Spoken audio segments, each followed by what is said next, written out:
ओम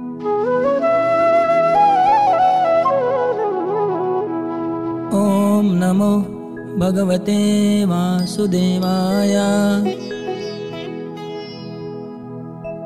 अथ नमो अध्याय। श्री भगवानुवाच इदं तु ते गुह्यतमं प्रवक्ष्यामनसूयवे ज्ञानं विज्ञानसहितं यद्ज्ञात्वा मोक्षसे शुभान्।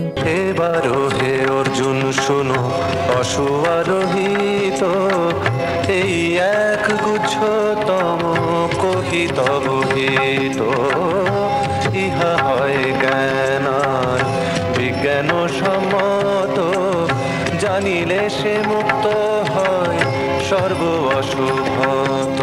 অনুবাদ। পরমেশ্বর ভগবান বললেন, হে অর্জুন, তুমি নির্মশ্বর বলে তোমাকে আমি পরম বিজ্ঞান সমন্বিত সবচেয়ে গোপনীয় জ্ঞান উপদেশ করছি। সেই জ্ঞান প্রাপ্ত হয়ে তুমি দুঃখময় সংসার বন্ধন থেকে মুক্ত হও। তাৎপর্য: ভক্ত যতই ভগবানের কথা শ্রবণ করে ততই তার অন্তরে দিব্য জ্ঞানের প্রকাশ হয়। এই শ্রবণ পদ্ধতির মহিমা বর্ণনা করে শ্রীমদ্ ভাগবতে বলা হয়েছে, ভগবানের কথা দিব্য শক্তিতে পূর্ণ এবং এই দিব্য শক্তি উপলব্ধি করা যায় যদি ভক্তদের মধ্যে পরমেশ্বর ভগবানের কথা আলোচিত হয়। মনোধর্মী জল্পনা কল্পনাকারী অথবা কেতাবী বিদ্যায় পণ্ডিতদের সঙ্গ করলে এই বিজ্ঞান কখনো লাভ করা যায় না, কেননা এই দিব্য জ্ঞান উপলব্ধি সঞ্জাত। ভগবত ভক্তরা সর্বদাই ভগবানের সেবায় নিয়োজিত থাকেন। ভগবান কৃষ্ণ ভাবনাময় প্রতিটি জীবের মনোভাব ও আন্তরিকতা জানেন এবং ভক্ত সঙ্গে কৃষ্ণ বিষয়ক বিজ্ঞান তত্ত্ব হৃদয়ঙ্গম করার বুদ্ধিমত্তা প্রদান করেন। কৃষ্ণ বিষয়ক আলোচনা অলৌকিক শক্তিশালী। যদি কোনো সৌভাগ্যবান জীব এই সৎসঙ্গ লাভ করেন এবং জ্ঞান লাভে যত্নশীল হন, তখন তিনি নিশ্চিতভাবে পারমার্থিক উপলব্ধির পথে অবশ্যই উন্নতি সাধন করেন। ভগবান শ্রীকৃষ্ণ তার সেবায় অর্জুনকে উত্তরোত্তর উন্নত স্তরে উত্তীর্ণ হতে উৎসাহিত করবার উদ্দেশ্যে এই নবম অধ্যায়ে সেই রহস্যের বর্ণনা করেছেন, যা পূর্ব বর্ণিত তত্ত্বসমূহ থেকে অনেক বেশি গূঢ় ও গোপনীয়। ভগবদ্গীতার প্রথম অধ্যায় হচ্ছে গ্রন্থটির মোটামুটি প্রস্তাবনা স্বরূপ। দ্বিতীয় ও তৃতীয় অধ্যায়ের পারমার্থিক জ্ঞানকে গুচ্ছ বলা হয়েছে। সপ্তম ও অষ্টম অধ্যায়ের বিষয় ভক্তিযোগের সঙ্গে বিশেষভাবে যুক্ত এবং যেহেতু তার প্রভাবে কৃষ্ণ ভাবনা বিকশিত হয় তাই তাকে গুহ্যতর বলা হয়েছে। কিন্তু নবম অধ্যায়ে কেবল শুদ্ধ ভক্তি বর্ণনা করা হয়েছে, তাই এই অধ্যায়টি হচ্ছে গুহ্যতম। যিনি শ্রীকৃষ্ণের এই পরম গুহ্যতম তত্ত্ব সম্বন্ধে অবগত তিনি স্বাভাবিকভাবে অপ্রাকৃত স্তরে অধিষ্ঠিত, তাই জড়জগতে অবস্থানকালেও তার কোনো রকম জড়জাগতিক জ্বালা যন্ত্রণা থাকে না। ভক্তিরসামৃত সিন্ধু গ্রন্থে বলা হয়েছে, যিনি ভগবানের প্রেমী সেবায় উৎকণ্ঠিত থাকেন তিনি সংসার বন্ধনে আবদ্ধ থাকলেও প্রকৃতপক্ষে তিনি মুক্ত। তেমনি ভগবদ্গীতার দশম অধ্যায়ে আমরা দেখতে পাব যে যিনি এভাবেই নিয়োজিত তিনি হচ্ছেন মুক্ত পুরুষ। নবম অধ্যায়ের এই প্রথম শ্লোকটি বিশেষ গুরুত্বপূর্ণ। ইদম জ্ঞানম কথাটির অর্থ শুদ্ধ ভক্তিযোগ, যা হচ্ছে নববিধা ভক্তি: শ্রবণ, কীর্তন, স্মরণ, পাদসেবন, অর্চন, বন্দন, দাস্য, সখ্য, আত্মনিবেদন। ভক্তিযোগের এই 9টি অঙ্গের অনুশীলনের ফলে চিন্ময় চেতনায় বা কৃষ্ণ ভাবনায় উন্নীত হওয়া যায়। এইভাবেই জড়জাগতিক কলুষ থেকে হৃদয় শুদ্ধ হলে এই কৃষ্ণতত্ত্ব বিজ্ঞান হৃদয়ঙ্গম করতে পারা যায়। জীবাত্মা যে জড় সত্তা নয়, শুধু এই উপলব্ধিটুকুই যথেষ্ট নয়। এর মাধ্যমে কেবল পারমার্থিক উপলব্ধির সূচনাই হতে পারে, কিন্তু জীবের দৈহিক ক্রিয়াকলাপ এবং যিনি উপলব্ধি করতে পেরেছেন যে তিনি দেহটি নন, তার ক্রিয়াকলাপের মধ্যে যে কি ভেদ সেটি জানা আবশ্যক। সপ্তম অধ্যায়ে পরম পুরুষোত্তম ভগবানের ঐশ্বর্যপূর্ণ শক্তিমত্তা, তার বিবিধ শক্তি, পরা অপরা প্রকৃতি এবং এই সমস্ত জড়জাগতিক সৃষ্টির বর্ণনা করা হয়েছে। এখন এই নবম অধ্যায়ে ভগবানের মহিমা বর্ণিত হচ্ছে। এই শ্লোকে অনসুয়বে সংস্কৃত কথাটি অত্যন্ত তাৎপর্যপূর্ণ। সাধারণত গীতার ব্যাখ্যাকারীরা উচ্চশিক্ষিত হলেও তারা সকলেই পরমেশ্বর ভগবান শ্রীকৃষ্ণের প্রতি ঈর্ষাপরায়ণ। এমনকি বড় বড় পণ্ডিতেরাও ভগবদ্গীতার অত্যন্ত অশুদ্ধ ব্যাখ্যা করেন। তাদের ভাষ্য অর্থহীন, কারণ তারা শ্রীকৃষ্ণের প্রতি ঈর্ষাপরায়ণ। ভগবদ্গীতার যথার্থ ব্যাখ্যা কেবলমাত্র ভগবত ভক্তই করতে পারেন। ঈর্ষাপরায়ণ ব্যক্তি কখনোই ভগবদ্গীতার ব্যাখ্যা করতে পারে না অথবা কৃষ্ণতত্ত্ব বিশ্লেষণ করতে পারে না। কৃষ্ণতত্ত্ব না জেনে যারা তার চরিত্রের সমালোচনা করে তারা বাস্তবিকই মূঢ়। তাই অত্যন্ত সাবধানতার সঙ্গে সেই সমস্ত ভাষ্য বর্জন করাই কল্যাণকর। যে ব্যক্তি শ্রীকৃষ্ণকে শুদ্ধ দিব্য পুরুষোত্তম স্বয়ং ভগবান বলে জানেন, তার পক্ষে এই অধ্যায়গুলি হবে পরম কল্যাণকর। রাজবিদ্যা রাজগুহ্যম পবিত্রম ইদমুত্তমম প্রত্যক্ষাবগমম ধর্ম্যম সুসুখম কর্তুমাপ্যয়ম। রাজবিদ্যা এই জ্ঞান রাজগুচ্ছ কহে, পবিত্রতম তাহা সাধারণ নহে। যাহার সাধনে হয় প্রত্যক্ষানুভব, সুসুখ সে ধর্ম হয় অব্যয় বৈভব। অনুবাদ: এই জ্ঞান সমস্ত বিদ্যার রাজা, সমস্ত গুহ্য তত্ত্ব থেকেও গুহ্যতর, অতি পবিত্র এবং প্রত্যক্ষ অনুভূতির দ্বারা আত্মোপলব্ধি প্রদান করে বলে প্রকৃত ধর্ম। এই জ্ঞান অব্যয় এবং সুখসাধ্য। তাৎপর্য: ভগবদ্ গীতার এই অধ্যায়টিকে রাজবিদ্যা বলা হয়েছে, কারণ পূর্ববর্ণিত সমস্ত মত ও দর্শনের সারমর্ম এই অধ্যায়ে প্রতিপাদন করা হয়েছে। ভারতবর্ষের প্রধান দার্শনিকদের মধ্যে রয়েছেন গৌতম, কনাদ, কপিল, যাজ্ঞবল্ক্য, শাণ্ডিল্য, বৈশ্যায়নর এবং চূড়ান্ত পর্যায়ে বেদান্ত সূত্রের রচয়িতা ব্যাসদেব। সুতরাং দর্শন অথবা দিব্য জ্ঞানে ভারত অত্যন্ত সমৃদ্ধ। এখানে ভগবান বলেছেন যে নবম অধ্যায়ে বর্ণিত তত্ত্বজ্ঞান সমস্ত বিদ্যার রাজা এবং বেদ অধ্যয়ন ও বিভিন্ন দর্শনের মাধ্যমে প্রাপ্ত সমস্ত তত্ত্বজ্ঞানের সার তত্ত্ব। এই তত্ত্বজ্ঞান পরম গুহ্য, কারণ এই জ্ঞানের মাধ্যমে আত্মা ও দেহের পার্থক্য উপলব্ধি করা যায় এবং এই রাজবিদ্যার চরম পরিণতি হচ্ছে ভগবত ভক্তি। সাধারণত মানুষ এই রাজবিদ্যার শিক্ষালাভ করে না, তাদের শিক্ষা কেবল বাহ্যিক জ্ঞানের মধ্যেই সীমিত। জাগতিক শিক্ষার ক্ষেত্রে মানুষ রাজনীতি, সমাজনীতি, পদার্থবিজ্ঞান, রসায়নশাস্ত্র, গণিতশাস্ত্র, জ্যোতিষশাস্ত্র, যন্ত্রবিজ্ঞান আদি বিভিন্ন বিভাগে সাধারণত শিক্ষালাভ করে। সমগ্র বিশ্বে এই জ্ঞান অর্জনের বিভিন্ন বিভাগ ও বহু বিশ্ববিদ্যালয় আছে, কিন্তু দুর্ভাগ্যবশত এমন কোনো বিশ্ববিদ্যালয় বা শিক্ষা প্রতিষ্ঠান নেই যেখানে চিন্ময় আত্মা তত্ত্ববিজ্ঞান শিক্ষা দেওয়া হয়। অথচ এই দেহে আত্মার মাহাত্ম্যই সর্বাপেক্ষা গুরুত্বপূর্ণ, কারণ আত্মাবিহীন দেহ মৃত। কিন্তু তবুও প্রাণের আধার এই আত্মাকে উপেক্ষা করে কেবল জড় দেহটির আবশ্যকতাগুলির উপরেই মানুষ গুরুত্ব আরোপ করে চলেছে। শ্রীমদ্ ভগবদ্গীতায় বিশেষ করে দ্বিতীয় অধ্যায় থেকে আত্মতত্ত্বের মাহাত্ম্যের উপর বিশেষ গুরুত্ব দেওয়া হয়েছে। শুরুতে ভগবান শ্রীকৃষ্ণ বলেছেন যে এই জড় দেহটি নশ্বর, কিন্তু আত্মা অবিনশ্বর। অন্তবন্তে ইমে দেহা নিত্য শোক্তা শরীরিণ। দেহের থেকে আত্মা ভিন্ন এবং আত্মা অপরিবর্তনীয়, অবিনশ্বর ও সনাতন। এই মৌলিক উপলব্ধি হচ্ছে জ্ঞানের গুহ্য তত্ত্ব, কিন্তু এর মাধ্যমে আত্মার সম্বন্ধে কোনো ইতিবাচক সংবাদ প্রদান করে না। কখনো কখনো মানুষ মনে করে যে দেহ থেকে আত্মা ভিন্ন এবং দেহান্তর হলে অথবা দেহ থেকে মুক্তি লাভ হলে আত্মার শূন্যে বিলীন হয়ে গিয়ে তার সত্তা হারিয়ে ফেলে এবং নির্বিশেষ হয়ে যায়, কিন্তু প্রকৃতপক্ষে তা নয়। এটি কিভাবে সম্ভব যে দেহে অবস্থিত অত্যন্ত সক্রিয় যে আত্মা তা দেহ থেকে মুক্ত হওয়ার পর নিষ্ক্রিয় হয়ে যায়? আত্মা নিত্য সক্রিয় থাকে। আত্মা যদি নিত্য হয় তাহলে তার সক্রিয়তাও নিত্য এবং ভগবদ্ধামে তার ক্রিয়াকলাপ হচ্ছে পারমার্থিক জ্ঞান রাজ্যের গুহ্যতম অংশ। আত্মার এই সমস্ত ক্রিয়াকলাপকে এখানে রাজবিদ্যা অর্থাৎ সমস্ত জ্ঞানের মধ্যে পরম গুহ্যতম বলা হয়েছে। এই জ্ঞান হচ্ছে সমস্ত কার্যকলাপের পরম বিশুদ্ধ রূপ, সেই কথা বৈদিক শাস্ত্রে বর্ণনা করা হয়েছে। পদ্মপুরাণে মানুষের পাপকর্মের বিশ্লেষণ করা হয়েছে এবং পাপের পর পাপকর্মের পরিণাম দেখানো হয়েছে। যারা সকাম কর্মে নিয়োজিত তারা পাপ কর্মফলের বিভিন্ন স্তরে আবদ্ধ। উদাহরণস্বরূপ বলা যায়, যখন কোনো বৃক্ষের বীজ রোপণ করা হয় সেটি তৎক্ষণাৎ একটি বৃক্ষে পরিণত হয় না, তার জন্য কিছু সময় লাগে। সর্বপ্রথমে তা একটি চারা গাছে অঙ্কুরিত হয়, তারপর একটি গাছের রূপ ধারণ করে পল্লবিত হয় এবং ফুলে ফলে শোভিত হয়। এভাবেই তা যখন পূর্ণতা প্রাপ্ত হয় তখন তাকে যে রোপণ করেছিল সে তার ফল ও ফুল উপভোগ করে। সেই রকম মানুষের পাপকর্মের বীজেরও ফল প্রাপ্ত হতে সময় লাগে। কর্মফলের বিভিন্ন স্তর আছে। পাপকর্ম থেকে নিবৃত্ত হওয়ার পরেও তার কর্তাকে সেই পাপকর্মের ফল ভোগ করতে হয়। অনেক পাপকর্ম এখনও বীজরূপে রয়েছে। অনেক পাপের ফল দুঃখ দুর্দশারূপে ফল প্রাপ্ত হয়েছে, যা আমরা এখনও ভোগ করছি। সপ্তম অধ্যায়ের ৮বিংশতি শ্লোকে ব্যাখ্যা করা হয়েছে যে ব্যক্তি সমস্ত পাপকর্ম থেকে সম্পূর্ণভাবে নিবৃত্ত হয়েছেন এবং জড়জাগতিক সংসারের দ্বন্দ্ব থেকে মুক্ত হয়ে সম্পূর্ণরূপে সৎকর্ম পরায়ণ হয়েছেন, তিনি পরম পুরুষোত্তম ভগবান শ্রীকৃষ্ণের প্রতি ভক্তিপরায়ণ হন। পক্ষান্তরে বলা যায়, যিনি ভক্তিযোগে ভগবানের সেবা করছেন তিনি ইতিমধ্যেই সম্পূর্ণরূপে পাপ থেকে মুক্ত হয়েছেন। এই কথা পদ্মপুরাণে প্রতিপন্ন হয়েছে। অপারব্ধ ফলম পাপম কুটম বীজম ফলোন্মুখম ক্রমেণৈব প্রলীয়তে বিষ্ণু ভক্তিরতাত্মনাম। ভক্তি সহকারে যারা পরম পুরুষোত্তম ভগবানের সেবা করছেন তাদের প্রারব্ধ সঞ্চিত ও বিযক্ত সমস্ত পাপকর্মের ফলই ধীরে ধীরে নষ্ট হয়ে যায়। সুতরাং ভগবত ভক্তিতে অত্যন্ত প্রবল পাপ নাশকারী শক্তি আছে। এই কারণে তাকে পবিত্রম উত্তমম অর্থাৎ পরম পবিত্র বলা হয়। উত্তমম শব্দটির অর্থ হচ্ছে অপ্রাকৃত, তমস শব্দটির অর্থ হচ্ছে এই জড়জগৎ অথবা অন্ধকার, এবং উত্তম শব্দের অর্থ হচ্ছে জড় কার্যকলাপের অতীত। ভক্তিমূলক কার্যকলাপকে কখনোই জড়জাগতিক বলে মনে করা উচিত নয়। যদিও আপাত দৃষ্টিতে কখনো কখনো মনে হতে পারে যে কৃষ্ণ ভাবনাময় ভক্ত সাধারণ মানুষের মতোই কর্তব্যকর্ম করে চলেছে। ভক্তিযোগ সম্বন্ধে অবগত তত্ত্বদ্রষ্টা পুরুষ জানেন যে ভক্তের কাজকর্ম কখনোই জড়জাগতিক কাজকর্ম নয়।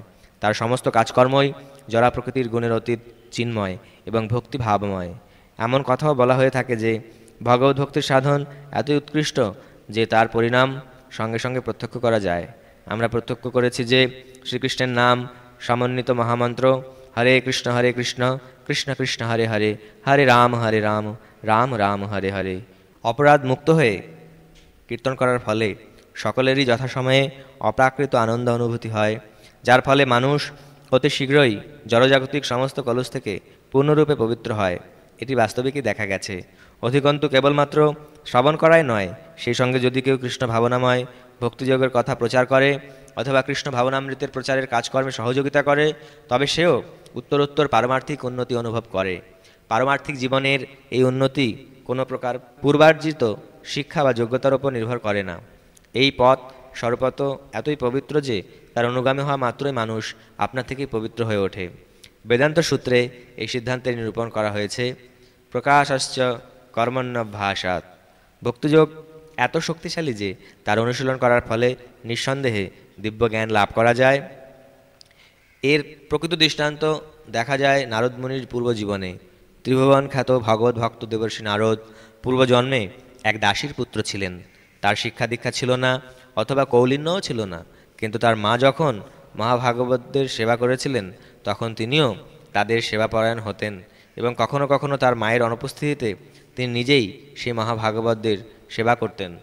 নারদমুনি নিজেই বলেছেন, উচ্ছিষ্ট লেপান অনুমোদিত যুজয়ী সকৃৎস্ম ভুঞ্জে তদপাস্ত কিলবিষঃ এবং প্রবৃত্তস্য বিশুদ্ধ চেতসস তদ্ধর্ম এবাত্মরুচি প্রজায়তে। শ্রীমদ্ ভাগবতের এই শ্লোকটিতে নারদমুনি তার শিষ্য শ্রী ব্যাসদেবকে তার পূর্বজন্মের কথা বর্ণনা করেছেন। তিনি বলেছেন যে পূর্বজন্মে বাল্যকালে চাতুর্মাসের সময় তিনি কয়েকজন মহাভাগবতের সেবা করেছিলেন, যার ফলে তিনি তাদের অন্তরঙ্গ সঙ্গ লাভ করেন। তাদের অনুগ্রহক্রমে তিনি তাদের ভিক্ষাপাত্র সংলগ্ন উচ্ছিষ্ট অন্ন একবার মাত্র ভোজন করেছিলেন, এবং তার ফলে তার পাপ দূর হয় এবং চিত্ত মার্জিত হয়। তখন তার হৃদয় সেই মহাভাগবতদের মতো নির্মল হয় এবং তাতে পরমেশ্বরের আরাধনায় রুচি জাগ্রত হয়। সেই মহাভাগবতেরা শ্রবণ ও কীর্তনের মাধ্যমে নিরন্তর ভগবত ভক্তির রসাস্বাদন করতেন। সেই রুচির উন্মেষ হওয়ার ফলে নারদও শ্রবণ ও কীর্তনে অত্যন্ত উৎসাহিত হন। নারদমুনি তাই আরও বলেছেন, তত্রান্নহম কৃষ্ণ কথা প্রগায়তাম অনুগ্রহেণা শৃণবম মনোহরাঃ তা শ্রদ্ধয়া মে অনুপদম বিশিন্নতঃ প্রিয় শ্রবসঙ্গ মমাভবদ্রুচিঃ। সাধুসঙ্গের প্রভাবে নারদ ভগবানের মহিমা শ্রবণ ও কীর্তনের রুচি লাভ করেন এবং তার হৃদয়ে ভগবত ভক্তির প্রতি তীব্র আসক্তি জন্মায়। তাই বেদান্ত সূত্রে উল্লেখ করা হয়েছে প্রকাশশ্চ কর্মণ্যভ্যাসাৎ। ভগবত ভক্তিতে অনন্য নিষ্ঠা হলে ভক্তের হৃদয়ে পূর্ণরূপে সকল প্রকার ভগবত তত্ত্বের স্বতঃস্ফূর্ত বিকাশ হয় এবং তখন তিনি সব কিছু হৃদয়ঙ্গম করতে পারেন। একেই বলা হয় প্রত্যক্ষ অনুভূতি। এই শ্লোকে ধর্মম শব্দটির অর্থ হচ্ছে ধর্মের পথ। নারদমুনি ছিলেন প্রকৃতপক্ষে এক দাসীপুত্র, তাই তিনি বিদ্যালয়ে অধ্যয়ন করার সুযোগ পাননি। তিনি কেবল তার মাকে সাহায্য করতেন এবং সৌভাগ্যক্রমে তার মা ভগবত ভক্তদের সেবায় নিযুক্ত ছিলেন। শিশু নারদও সেই সুযোগ পেয়েছিলেন এবং কেবল সাধুসঙ্গের প্রভাবেই তিনি সমস্ত ধর্মের পরম লক্ষ্য প্রাপ্ত হন। শ্রীমদ্ ভাগবতে বলা হয়েছে যে সমস্ত ধর্ম আচরণের পরম লক্ষ্য হচ্ছে ভক্তিযোগ। সবই পুংসাম পর ধর্ম যত ভক্তির অধোক্ষজে। ধর্মপরায়ণ লোকেরা সাধারণত জানে না যে ধর্ম আচরণের চরম সার্থকতা হচ্ছে ভগবত ভক্তি লাভ করা, অষ্টম অধ্যায়ের শেষ শ্লোকটিতে বেদেষু যজ্ঞেষু তপস্যু চৈব আমরা ইতিমধ্যেই সেই সম্বন্ধে আলোচনা করেছি। সাধারণত আত্মোপলব্ধি করতে হলে বৈদিক জ্ঞানের আবশ্যকতা আছে, কিন্তু এখানে যদিও নারদ কখনো কোনো গুরুদেবের শিক্ষা প্রতিষ্ঠানে যাননি এবং বৈদিক সিদ্ধান্তে শিক্ষিত হতে পারেননি, তবুও তিনি বৈদিক জ্ঞান অনুশীলনে পরম সিদ্ধি লাভ করেছিলেন। এই ভক্তিপথ এতই শক্তিশালী যে নিয়মিতভাবে ধর্মীয় আচার অনুষ্ঠান না করেও পরম সিদ্ধি লাভ করা যায়। এটি কি করে সম্ভব? বৈদিক সাহিত্যে সেই সম্বন্ধে প্রতিপন্ন হয়েছে আচার্যবান পুরুষ বেদ। মহান আচার্যদের সঙ্গ লাভ করার ফলে অশিক্ষিত ও বৈদিক জ্ঞানে সম্পূর্ণ অজ্ঞ মানুষও আত্ম উপলব্ধির উপযোগী জ্ঞান সম্বন্ধে অবগত হতে পারেন।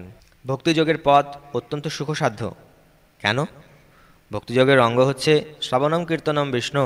সুতরাং ভগবানের নাম মাহাত্ম্য শ্রবণ কীর্তন অথবা প্রামাণিক আচার্যদের দিব্য জ্ঞান সমন্বিত দার্শনিক প্রবচন শোনার মাধ্যমে ভক্তিযোগ সাধিত হয়। শুধু বসে বসে শিক্ষা লাভ করা যায় এবং তারপর ভগবানের সুস্বাদু প্রসাদ আস্বাদন করা যায়। যে কোনো অবস্থায় ভক্তিযোগ অত্যন্ত আনন্দদায়ক। পরম দারিদ্র্যের মধ্যেও ভক্তিযোগ সাধন করা যায়। ভগবান বলেছেন পত্রম পুষ্পম ফলম ইয়ম। তিনি ভক্তের নিবেদিত সব কিছুই গ্রহণ করতে প্রস্তুত এবং তা যাই হোক না কেন তাতে কিছু মনে করেন না।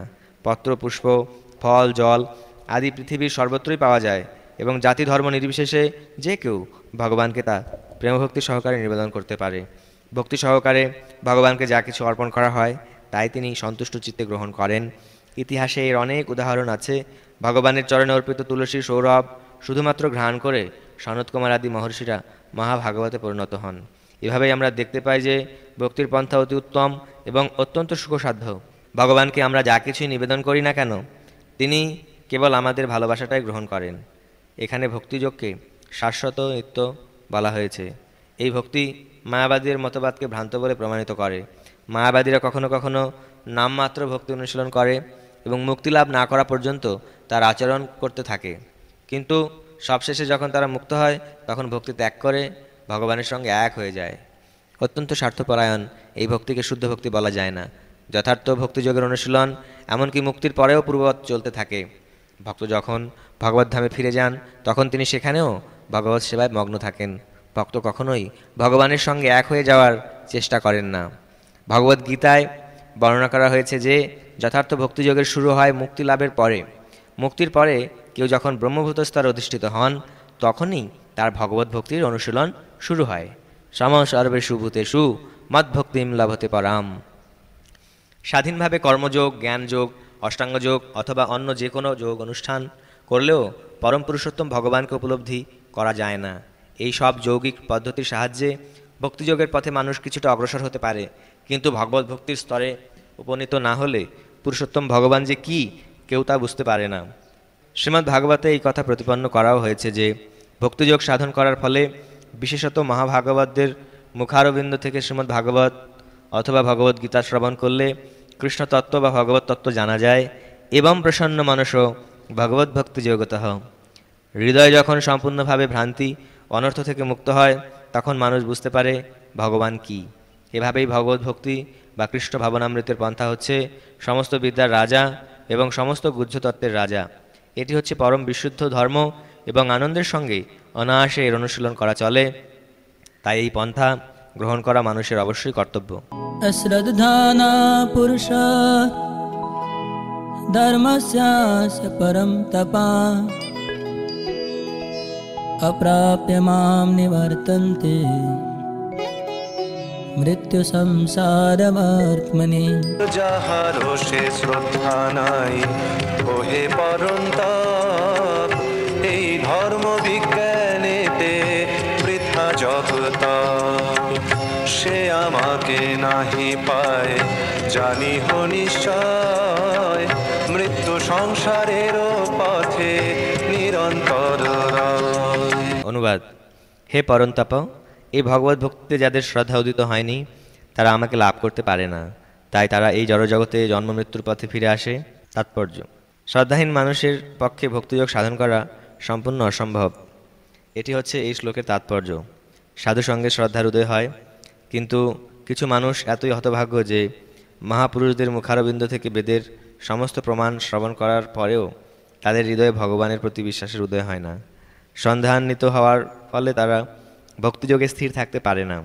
তাই কৃষ্ণ ভাবনায় উন্নতি সাধন করবার জন্য শ্রদ্ধাই হচ্ছে সবচেয়ে মহত্বপূর্ণ অঙ্গ।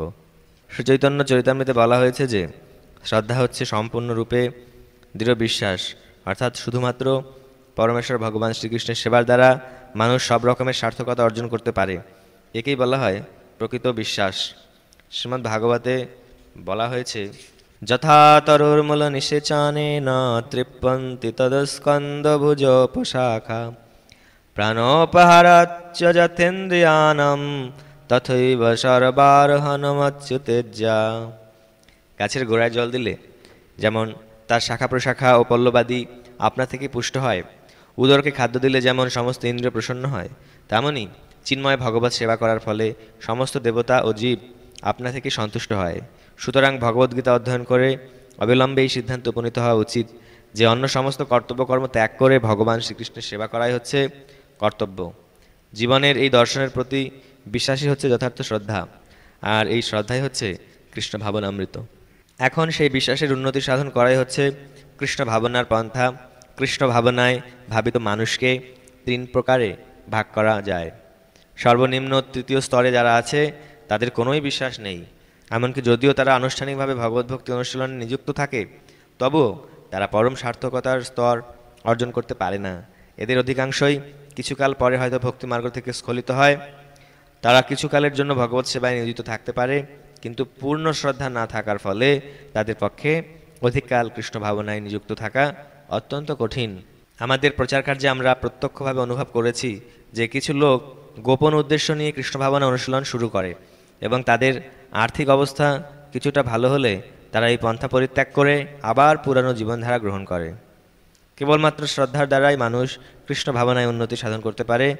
শ্রদ্ধার উন্নতি সাধন সম্বন্ধে বলা যায়, ভক্তি সম্বন্ধীয় শাস্ত্রগ্রন্থে যিনি পারদর্শী এবং যিনি দৃঢ় শ্রদ্ধার স্তর লাভ করেছেন তাকে কৃষ্ণ ভাবনায় প্রথম শ্রেণীর মানুষ বা উত্তম অধিকারী বলা হয়। আর দ্বিতীয় শ্রেণীর মধ্যম অধিকারী হচ্ছেন তিনি যিনি শাস্ত্রজ্ঞানে ততটা পারদর্শী নন, কিন্তু স্বাভাবিকভাবে তার দৃঢ় বিশ্বাস আছে যে কৃষ্ণভক্তি হচ্ছে সর্বোত্তম মার্গ এবং তাই দৃঢ় বিশ্বাসের সঙ্গে তিনি এই মার্গ অনুসরণ করেন। এভাবেই মধ্যম অধিকারী কনিষ্ঠ অধিকারীর থেকে উত্তম। কনিষ্ঠ অধিকারীর যথার্থ শাস্ত্রজ্ঞান ও দৃঢ় শ্রদ্ধা এই দুয়েরই অভাব, কিন্তু তারা সাধুসঙ্গ ও নিষ্কপট সহকারে ভক্তিমার্গ অবলম্বন করেন। কৃষ্ণভক্তি অনুশীলনে কনিষ্ঠ অধিকারীর পতন হতে পারে, কিন্তু কেউ যখন মধ্যম অধিকারীতে স্থিত হন তিনি তখন পতিত হন না, এবং কৃষ্ণ ভাবনায় উত্তম অধিকারীর পতনের কখনো সম্ভাবনাই থাকে না। উত্তম অধিকারী নিশ্চিতভাবে উত্তরোত্তর উন্নতি সাধন করে অবশেষে সুফল প্রাপ্ত হন। কনিষ্ঠ অধিকারীর যদিও শ্রীকৃষ্ণের প্রতি ভগবত ভক্তি অনুশীলনের উপযোগিতা সম্পর্কে বিশ্বাস জেগেছে, কিন্তু সে শ্রীমদ্ ভাগবত ও ভগবদ্গীতা আদি শাস্ত্রের মাধ্যমে শ্রীকৃষ্ণ সম্পর্কে এখনও যথেষ্ট জ্ঞান আহরণ করেনি। কখনো কখনো কৃষ্ণ ভাবনামৃতের এই কনিষ্ঠ অধিকারীদের কর্মযোগ অথবা জ্ঞানযোগের প্রতি কিছুটা প্রবণতা থাকে এবং কখনো কখনো তারা ভক্তি মার্গ থেকে বিচলিত হয়ে পড়ে, কিন্তু কর্মযোগ জ্ঞানযোগ আদির সংক্রমণ থেকে মুক্ত হওয়ার পর তারা কৃষ্ণ ভাবনায় মধ্যম অথবা উত্তম অধিকারীতে পরিণত হতে পারে। শ্রীমদ্ ভাগবতে কৃষ্ণের প্রতি শ্রদ্ধার 3টি স্তরের কথা বর্ণনা করা হয়েছে। শ্রীমদ্ ভাগবতে একাদশ স্কন্ধে প্রথম শ্রেণীর আসক্তি, দ্বিতীয় শ্রেণীর আসক্তি ও তৃতীয় শ্রেণীর আসক্তির কথাও ব্যাখ্যা করা হয়েছে। কৃষ্ণ কথা তথা ভক্তিযোগের শ্রেষ্ঠত্বের কথা শ্রবণ করা সত্ত্বেও যাদের শ্রদ্ধার উদয় হয় না এবং যারা কেবল সেগুলিকে স্তুতিমাত্র বলে মনে করে, তাদের কাছে এই পথ অত্যন্ত দুর্গম বলে প্রতিভাত হয়, এমনকি যদিও তারা তথাকথিতভাবে ভক্তিযোগে তৎপর আছে বলে মনে হয়, তাদের পক্ষে সিদ্ধি লাভ করার কোনোই আশা নেই। এভাবেই আমরা দেখতে পাই যে ভক্তিযোগ সাধনে শ্রদ্ধা অত্যন্ত দরকারি। ময়া ততম ইদম সর্বম জগত ব্যক্তমূর্তিনা মৎস্থানি সর্বভূতানি ন চাহম তে স্ববস্থিতা। অভক্ত যে নির্বিশেষ আমারি রূপ, জগত ব্যাপিয়া থাকি অনির্দিষ্ট রূপ। আমাতে জগৎ সব, না আমি তাহাতে, পরিণাম হয় তাহা আমারও শক্তিতে।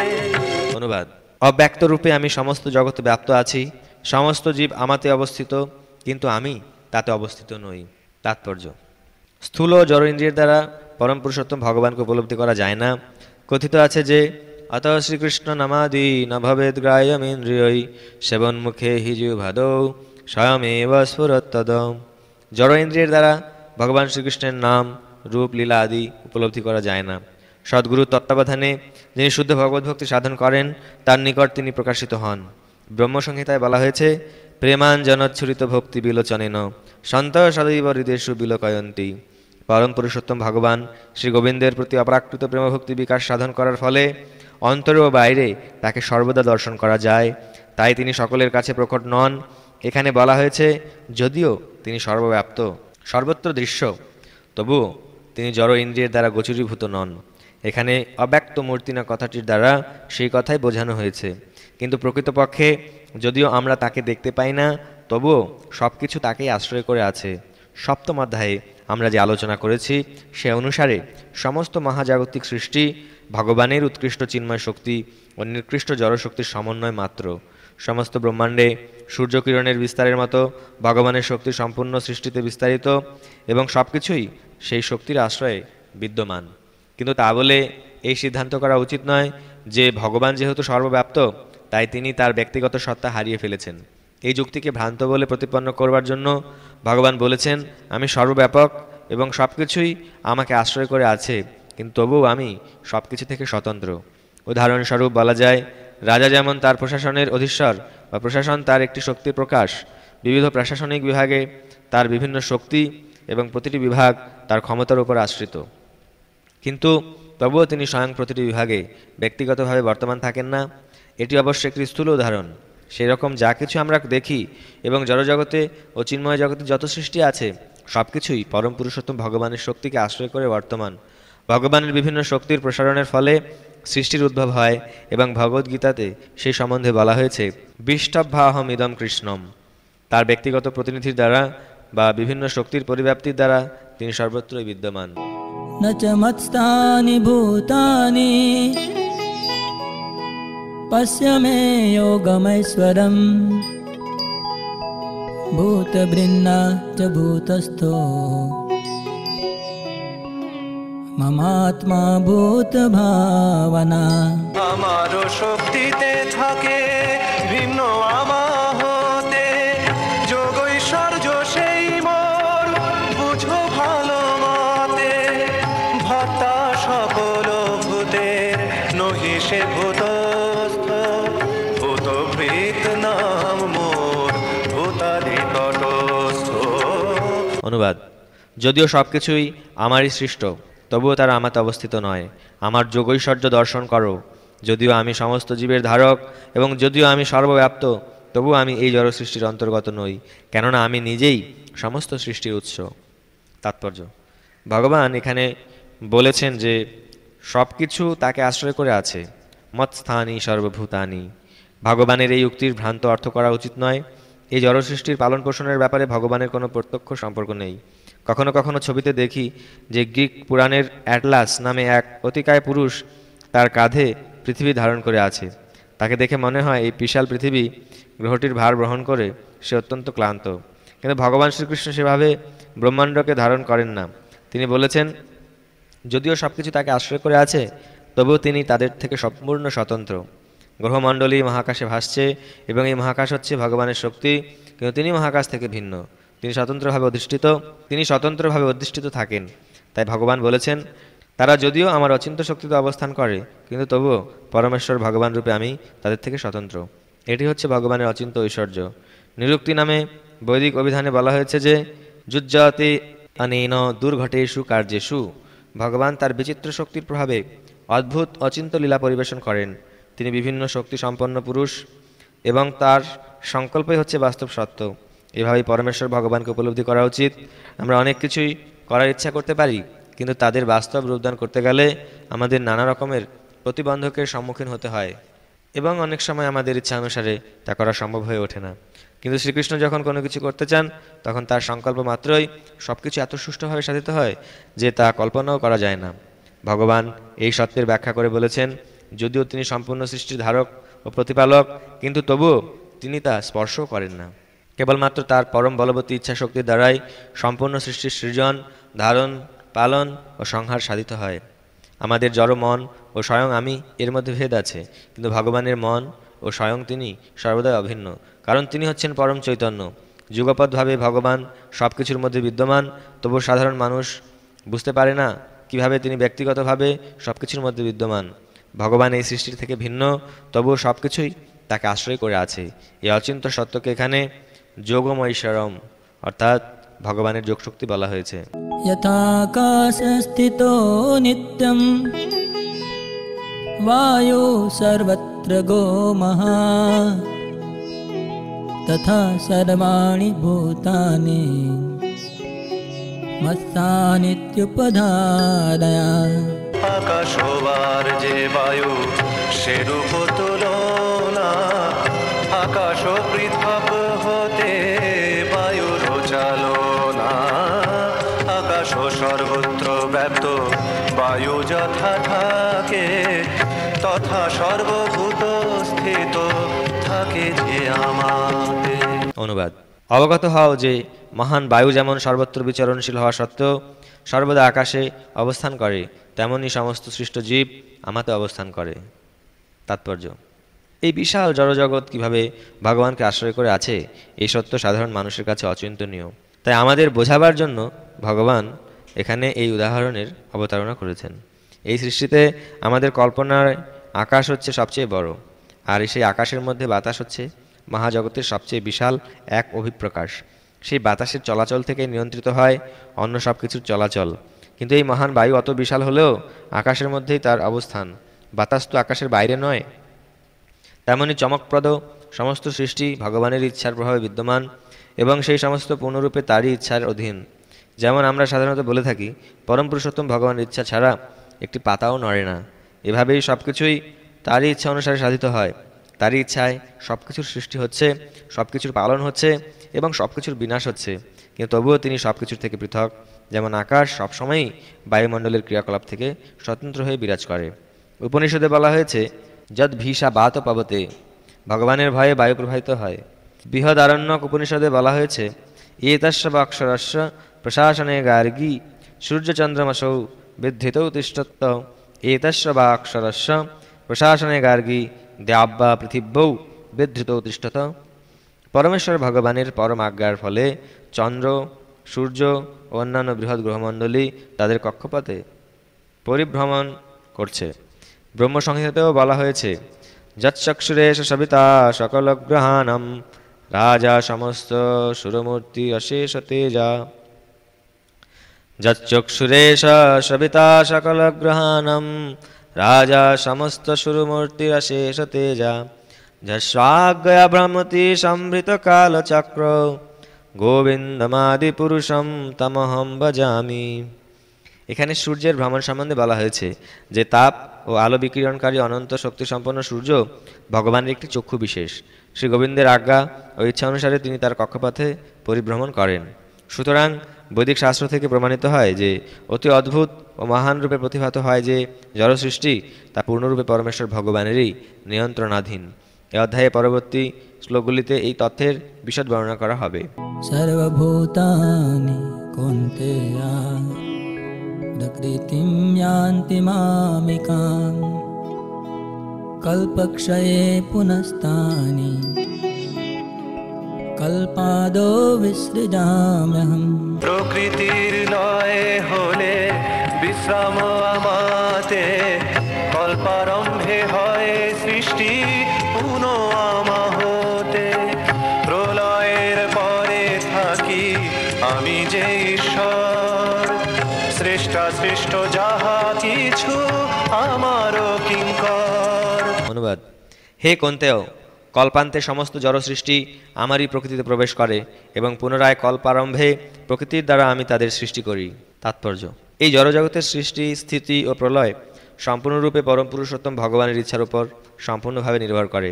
কল্পের অবসানে মানে ব্রহ্মার মৃত্যু হলে ব্রহ্মার আয়ু 100 বছর, তার একদিন পৃথিবীর 430 কোটি বছরের সমান।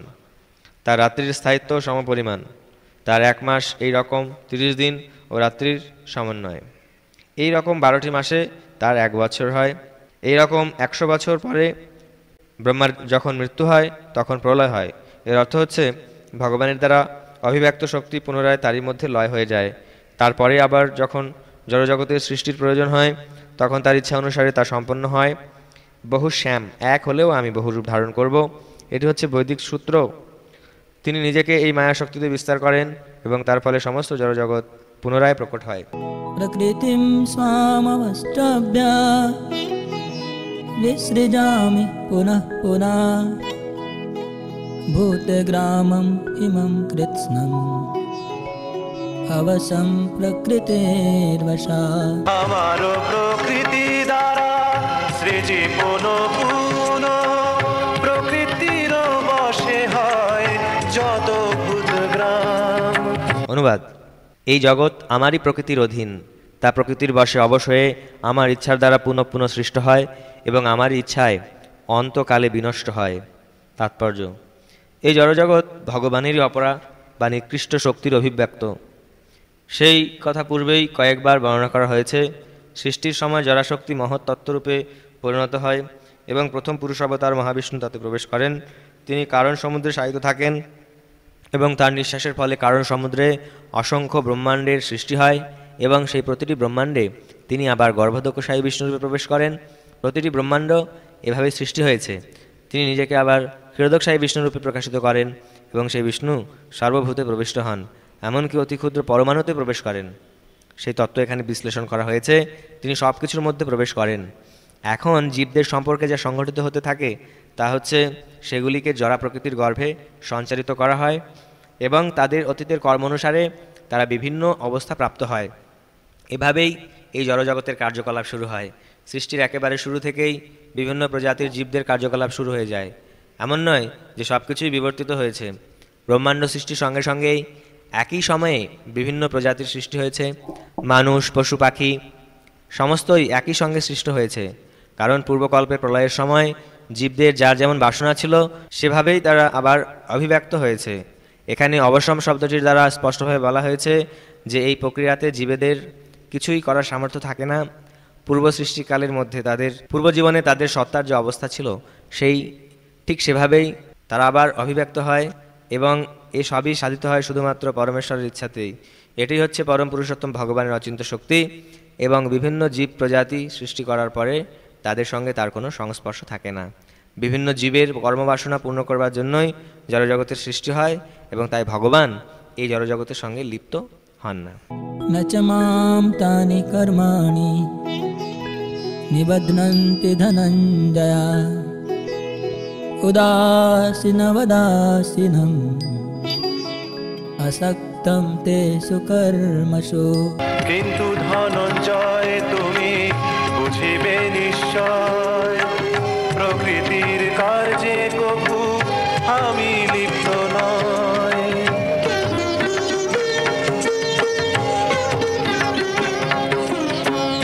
উদাসীন আমি সেই প্রকৃতির কার্যে, আসক্তি নহে তোর প্রকৃতি বিধার্যে।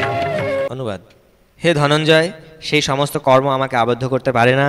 আমি সেই সমস্ত কর্মে অনাসক্ত উদাসীনের ন্যায় অবস্থিত থাকি। তাৎপর্য: এই সম্বন্ধে এটি মনে করা উচিত নয় যে পরম পুরুষোত্তম ভগবান নিষ্ক্রিয়। তার চিন্ময় জগতে তিনি নিত্য সক্রিয় হয়ে রয়েছেন। ব্রহ্মসংহিতাতে বলা হয়েছে, আত্মা রামস্য তস্যাস্তি প্রকৃত্যা ন সমাগম। তিনি তার শাশ্বত আনন্দময় ও চিন্ময় রসাত্মক লীলায় নিত্য তৎপর, কিন্তু এই জড়জগতের ক্রিয়াকলাপের সঙ্গে তার কোনো সংসর্গ নেই। সমস্ত জড়জাগতিক ক্রিয়াগুলি তার বিভিন্ন শক্তির দ্বারা সম্পন্ন হয়ে থাকে। ভগবান তার সৃষ্ট জগতের সমস্ত জড়জাগতিক ক্রিয়াকলাপের প্রতি নিত্য উদাসীন থাকেন। এখানে উদাসীনবাদ কথাটির মাধ্যমে তার উদাসীনতার বর্ণনা করা হয়েছে। যদিও জাগতিক কার্যকলাপের সূক্ষ্মাতিসূক্ষ্ম সব কিছুই তারই নিয়ন্ত্রণাধীনে, তবুও তিনি যেন উদাসীন হয়ে অবস্থান করেন। এই সম্বন্ধে হাইকোর্টের বিচারপতির আসনে অধিষ্ঠিত ন্যায়াধীশের দৃষ্টান্ত দেওয়া যায়। তার আজ্ঞায় কত ঘটনা ঘটে চলে। কারো প্রাণদণ্ড হয়, কারো কারাবাস হয়, কেউ আবার অসীম সম্পত্তি লাভ করে, কিন্তু তবুও তিনি নিরপেক্ষভাবে উদাসীন হয়ে থাকেন।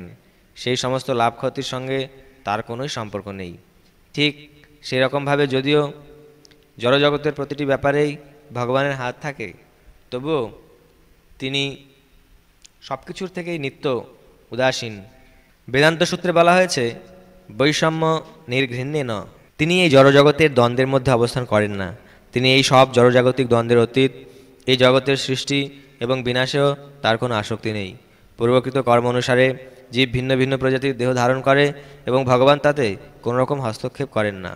मयाध्यक्षेण प्रकृति सूयते सचराचरम् हेतुनानेन कौन्तेय जगद्विपरिवर्तते। ইঙ্গিত মাত্র সে মোর জড়া কার্য করে, চরাচর যত কিছু প্রসবে সবারে। জগৎ পরিবর্তন হয় সেই সে কারণ, পুনঃ পুনঃ হয় যত জন্ম মরণ। হে কন্তেয়, আমার অধ্যক্ষতার দ্বারা জড় প্রকৃতি এই চরাচর বিশ্ব সৃষ্টি করে। প্রকৃতির নিয়মে এই জগৎ পুনঃ পুনঃ সৃষ্টি হয় এবং ধ্বংস হয়। তাৎপর্য: এখানে স্পষ্টভাবে বলা হয়েছে যে প্রাকৃত জগতের সমস্ত ক্রিয়াকলাপ থেকে সম্পূর্ণ নির্লিপ্ত থাকলেও ভগবান হচ্ছেন পরম নিয়ন্তা। পরমেশ্বরের পরম ইচ্ছাশক্তির প্রভাবে এই জড়জগতের প্রকাশ হয়, কিন্তু তার পরিচালনা করেন জড় প্রকৃতি। শ্রীকৃষ্ণ ভগবদ্গীতাতে বলেছেন যে বিভিন্ন যোনি থেকে উদ্ভূত সমস্ত জীব প্রজাতির তিনি হচ্ছেন পিতা। মাতার গর্ভে বীজ প্রদান করে পিতার সন্তান উৎপাদন করেন। তেমনি পরমেশ্বর ভগবান তার দৃষ্টিপাতের মাধ্যমে জড় প্রকৃতির গর্ভে সমস্ত জীবকে সঞ্চারিত করেন এবং এই সমস্ত জীব তাদের পূর্ব কর্মবাসনা অনুসারে ভিন্ন ভিন্ন রূপ ও যোনি প্রাপ্ত হয়ে প্রকাশিত হয়। এই সমস্ত জীবেরা যদিও ভগবানের দৃষ্টিপাতের ফলে জন্মগ্রহণ করে, কিন্তু তাদের পূর্ব কর্মবাসনা অনুসারে তারা ভিন্ন ভিন্ন দেহ প্রাপ্ত হয়। সুতরাং ভগবান স্বয়ং এই প্রাকৃত সৃষ্টির সঙ্গে প্রত্যক্ষভাবে যুক্ত নন। শুধুমাত্র তার দৃষ্টিপাতের ফলেই জড় প্রকৃতি ক্রিয়াশীল হয়ে ওঠে এবং তার ফলে তৎক্ষণাৎ সম্পূর্ণ সৃষ্টির অভিব্যক্তি হয়। যেহেতু ভগবান মায়ার প্রতি দৃষ্টিপাত করেন, তখন নিঃসন্দেহে সেটিও তার একটি কার্যকলাপ, কিন্তু জড়জগতের সৃষ্টির অভিব্যক্তির সঙ্গে তার কোনো প্রত্যক্ষ সম্বন্ধ নেই। স্মৃতিশাস্ত্রে এই সম্বন্ধে একটি দৃষ্টান্ত দিয়ে বলা হয়েছে, কারো সামনে যখন একটি সুবাসিত ফুল থাকে তখন সেই ফুলের সৌরভ ও তার ঘ্রাণেন্দ্রিয়ের সংযোগ ঘটে, কিন্তু প্রকৃতপক্ষে ঘ্রাণেন্দ্রিয় ও সেই ফুলটি পরস্পর থেকে পৃথক। জড়জগৎ এবং ভগবানের মধ্যেও এই রকমেরই সম্বন্ধ রয়েছে। এই জড়জগতে তার কিছু করার নেই, কিন্তু তার দৃষ্টিপাত ও আদেশের মাধ্যমে তিনি এই জগৎ সৃষ্টি করেন। এর মর্মার্থ হচ্ছে ভগবানের পরিচালনা ব্যতীত জড় প্রকৃতি কিছুই করতে পারে না, তবুও সমস্ত জড়জাগতিক কার্যকলাপ থেকে পরমেশ্বর ভগবান অনাসক্ত। अवजानन्ति मामूढा मानुषीं तनुमाश्रितं परं भावम् अजानन्ता मम भूतमहेश्वरम्। আমারও মনুষ্যাকার বিগ্রহ দেখিয়া মূঢ় লোক নাহি বুঝে অবজ্ঞা করিয়া, আমি মহেশ্বর এই জগৎ সংসারে আমার পরম ভাবকে বুঝিতে পারে। অনুবাদ: আমি যখন মনুষ্যরূপ অবতীর্ণ হই তখন মূর্খেরা আমাকে অবজ্ঞা করে। তারা আমার পরম ভাব সম্বন্ধে অবগত নয় এবং তারা আমাকে সর্বভূতের মহেশ্বর বলে জানে না। তাৎপর্য: এই অধ্যায়ের পূর্ববর্তী শ্লোকগুলির ব্যাখ্যা থেকে স্পষ্টভাবে উপলব্ধি করা যায় যে নররূপে অবতরণ করলেও পরম পুরুষোত্তম ভগবান সাধারণ মানুষ নন। সমস্ত সৃষ্টির সৃজন, পালন ও সংহারকর্তা পরমেশ্বর ভগবান কখনোই একজন মানুষ হতে পারেন না। কিন্তু তবুও অনেক মূঢ় লোক মনে করে যে শ্রীকৃষ্ণ একজন শক্তিশালী মানুষ মাত্র এবং তার চেয়ে বেশি কিছু নয়। প্রকৃতপক্ষে শ্রীকৃষ্ণ হচ্ছেন আদিপুরুষ পরমেশ্বর ভগবান। ব্রহ্মসংহিতাতে তার বর্ণনা করে বলা হয়েছে ঈশ্বর পরম কৃষ্ণ। তিনি হচ্ছেন পরম ঈশ্বর। সৃষ্টিতে একাধিক ঈশ্বর বা নিয়ন্তা রয়েছেন এবং তাদের একজনের থেকে আরেকজনকে শ্রেয় বলে মনে হয়। জড়জগতে সাধারণত প্রতিটি প্রশাসনে কোনো সচিব, সচিবের উপরে মন্ত্রী এবং সেই মন্ত্রীর উপরে রাষ্ট্রপতি শাসন করেন। এরা সকলেই নিয়ন্তা, কিন্তু তারা প্রত্যেকেই আবার কারো না কারো দ্বারা নিয়ন্ত্রিত হন। ব্রহ্মসংহিতাতে বলা হয়েছে যে শ্রীকৃষ্ণ হচ্ছেন পরম নিয়ন্তা। জড় ও চিন্ময় এই উভয় জগতে নিঃসন্দেহে অনেক নিয়ন্তা আছেন, কিন্তু শ্রীকৃষ্ণ হচ্ছেন পরম নিয়ন্তা, ঈশ্বর পরম কৃষ্ণ। এবং তার শ্রীবিগ্রহ হচ্ছে সচ্চিদানন্দ ঘন অর্থাৎ অপ্রাকৃত। পূর্ব শ্লোকগুলিতে বর্ণিত সমস্ত অদ্ভুত কার্যকলাপ সম্পাদন করা জড়জাগতিক কলেবর বিশিষ্ট মানুষের পক্ষে সম্ভব নয়। ভগবানের শ্রীবিগ্রহ সচ্চিদানন্দময়, যদিও তিনি একজন সাধারণ মানুষ নন, কিন্তু তবু মূঢ় লোকেরা তাকে একজন সাধারণ মানুষ বলে মনে করে তাকে অবজ্ঞা করে। তার শ্রীবিগ্রহকে এখানে মানুষিম বলা হয়েছে, কারণ যুদ্ধে তিনি একজন রাজনীতিজ্ঞ ও অর্জুনের সখারূপে মানুষের মতো লীলা করেছিলেন। বিভিন্নভাবে তিনি একজন সাধারণ মানুষের মতো লীলা করলেও তার রূপ হচ্ছে সচ্চিদানন্দ বিগ্রহ, শাশ্বত আনন্দ এবং জ্ঞানে পরিপূর্ণ। বৈদিক শাস্ত্রেও সেই কথা প্রতিপন্ন করা হয়েছে, সচ্চিদানন্দ রূপায় কৃষ্ণায়। আমি পরম পুরুষোত্তম ভগবান শ্রীকৃষ্ণের চরণে প্রপত্তি জানাই, যার রূপ সচ্চিদানন্দময়। বৈদিক শাস্ত্রে আরও অনেক বিবরণ আছে।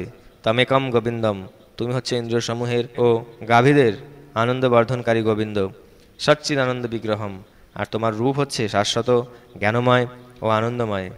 শ্রীকৃষ্ণের বিগ্রহ জ্ঞানময়, আনন্দময়, এই সমস্ত অপ্রাকৃত গুণাবলী সমন্বিত হওয়া সত্ত্বেও ভগবদ্গীতার অনেক তথাকথিত পণ্ডিত ব্যক্তিরা ও ব্যাখ্যাকারেরা শ্রীকৃষ্ণকে সাধারণ মানুষ বলে অবজ্ঞা করে। পূর্বজন্মের পুণ্যকর্মের ফলে এই ধরনের পণ্ডিত ব্যক্তি অসাধারণ প্রতিভাবান হতে পারে, কিন্তু শ্রীকৃষ্ণের সম্বন্ধে এই ধরনের ভ্রান্ত ধারণা তার জ্ঞানের স্বল্পতারই পরিচায়ক। তাই তাকে মূঢ় বলা হয়েছে, কারণ পরমেশ্বর শ্রীকৃষ্ণের অন্তরঙ্গ লীলাসমূহ এবং তার শক্তির বৈচিত্র্য সম্বন্ধে যারা অজ্ঞ তারাই তাকে সাধারণ মানুষ বলে মনে করে। এই ধরনের মূঢ় লোকেরা জানে না যে শ্রীকৃষ্ণের বিগ্রহ পূর্ণ জ্ঞান ও আনন্দের প্রতীক। তিনি হচ্ছেন সমস্ত সৃষ্টির অধীশ্বর এবং তিনি যে কোনো জীবকে জড়জগতের বন্ধন থেকে মুক্ত করতে পারেন। শ্রীকৃষ্ণের এই সমস্ত অপরাকৃত গুণসমূহের কথা না জানার ফলে এই ধরনের মূঢ় লোকেরা তাকে উপহাস করে। এই সমস্ত মূঢ় লোকেরা এটিও জানে না যে এই জড়জগতে পরম পুরুষোত্তম ভগবানের অবতরণ হচ্ছে তার অন্তরঙ্গা শক্তির একটি প্রকাশ। তিনি হচ্ছেন মায়াশক্তির অধীশ্বর, যে কথা পূর্বে কয়েকবার উল্লেখ করা হয়েছে, মম মায়া দূরত্বয়া। সে অনুযায়ী তিনি ঘোষণা করেছেন যে অতি প্রবল মায়াশক্তি সর্বতোভাবে তার অধীন। তাই তার চরণারবিন্দের শরণাগত হওয়ার ফলে যে কোনো জীব এই মায়ার নিয়ন্ত্রণ থেকে সম্পূর্ণভাবে মুক্ত হতে পারে। শ্রীকৃষ্ণের শরণাগত হওয়ার ফলে যদি বদ্ধজীব মায়াশক্তির প্রভাব থেকে মুক্ত হতে পারে, তাহলে সমগ্র বিশ্বব্রহ্মাণ্ডের সৃজন, পালন ও সংহারের পরিচালক স্বয়ং সেই পরমেশ্বর ভগবান কি করে আমাদের মতো জড় দেহধারী হতে পারেন?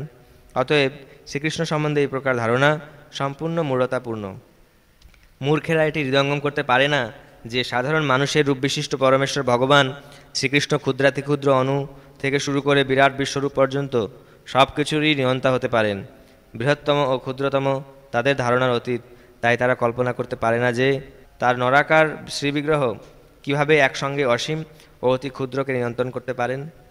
বস্তুতপক্ষে ভগবান এই অসীম ও সসীমকে নিয়ন্ত্রণ করা সত্ত্বেও তিনি এই সৃষ্টির অভিপ্রকাশ থেকে সম্পূর্ণ স্বতন্ত্র হয়ে থাকেন। এটিই তার যোগৈশ্বরম, অর্থাৎ অচিন্ত দিব্য শক্তি। যদিও মূঢ় লোকেরা কল্পনা করতে পারে না কিভাবে নররূপেই শ্রীকৃষ্ণ অসীম ও সসীমকে নিয়ন্ত্রণ করতে পারেন, কিন্তু শুদ্ধ ভক্তের সেই সম্বন্ধে কোনো সন্দেহ থাকে না, কারণ তিনি জানেন যে শ্রীকৃষ্ণ হচ্ছেন স্বয়ং পরম পুরুষোত্তম ভগবান। তাই তিনি তার শ্রীচরণারবিন্দে সর্বতোভাবে আত্মসমর্পণ করে কৃষ্ণ ভাবনাময় ভগবত ভক্তি পরায়ণ হন। শ্রীকৃষ্ণের নররূপে অবতার সম্বন্ধে সবিশেষবাদী ও নির্বিশেষবাদীদের মধ্যে অনেক মতভেদ আছে, কিন্তু আমরা যদি শ্রীকৃষ্ণ তত্ত্ব সম্বন্ধীয় প্রামাণ্য শাস্ত্র ভগবদ্গীতা ও শ্রীমদ্ ভাগবতের শরণাপন্ন হই, তাহলে আমরা অনায়াসে বুঝতে পারি যে শ্রীকৃষ্ণ হচ্ছেন স্বয়ং পরম পুরুষোত্তম ভগবান। এই ধরাধামে নররূপে অবতরণ করলেও তিনি সামান্য মানুষ নন। শ্রীমদ্ ভাগবতের প্রথম স্কন্ধের প্রথম অধ্যায়ে যখন শৌনক মুনির নেতৃত্বে ঋষিরা শ্রীকৃষ্ণের লীলা সম্বন্ধে প্রশ্নাদি করেছিলেন, তখন তারা বলেছিলেন, কৃতবান কিল কর্মাণি সহ রামেন কেশব অতিমর্তানি ভগবান গূঢ় কপট মানুষ। পরম পুরুষোত্তম ভগবান শ্রীকৃষ্ণ তার ভ্রাতা বলরামের সঙ্গে মনুষ্যরূপে লীলাবিলাস করেছেন এবং এভাবেই তার স্বরূপ গোপন রেখে তিনি বহু অলৌকিক কার্যকলাপ সম্পাদন করেছেন। পরমেশ্বরের নররূপ অবতার মূঢ়দের কাছে বিড়ম্বনা স্বরূপ।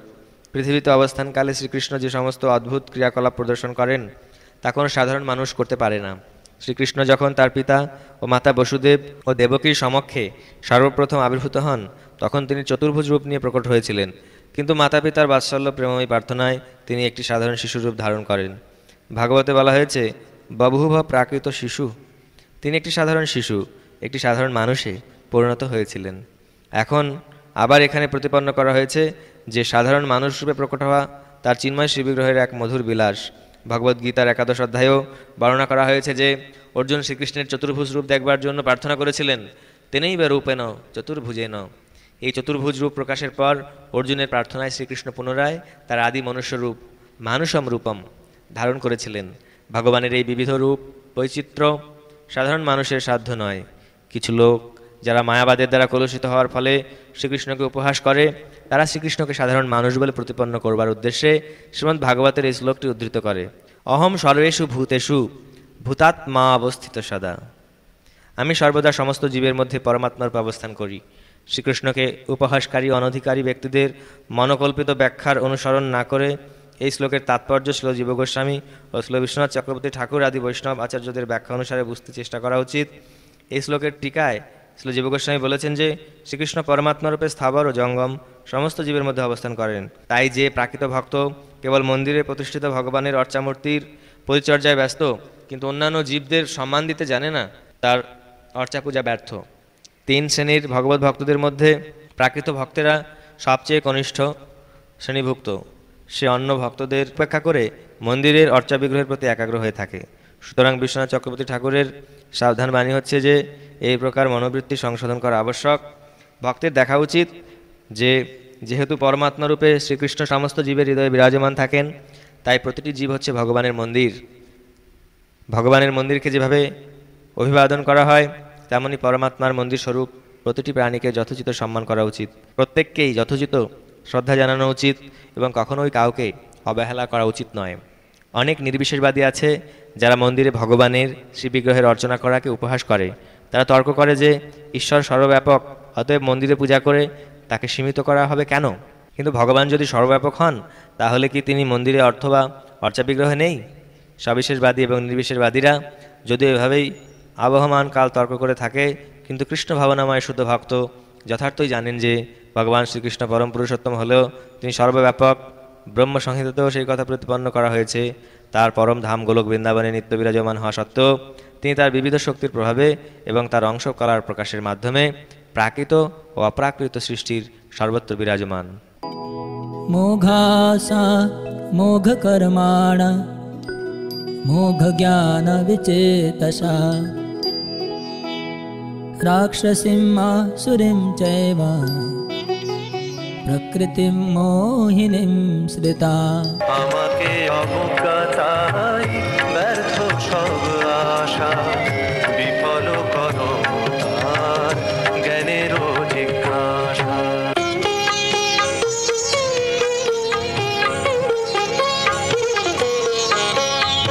যাহারো আসুরি ভাব রাক্ষস স্বভাব ছাড়ে মোরে মানে শুধু প্রকৃতি বৈভব। প্রকৃতি মোহিনী মূর্তি তারে জারি মারে মায়াময় মূর্তি বলে তাহারা আমারে। এভাবেই ছন্ন হয়েছে তারা রাক্ষসী ও আসরী ভাবের প্রতি আকৃষ্ট হয়। সেই মহাচ্ছন্ন অবস্থায় তাদের মুক্তি লাভের আশা, তাদের সকাম কর্ম এবং জ্ঞানের প্রয়াস সমস্তই ব্যর্থ হয়।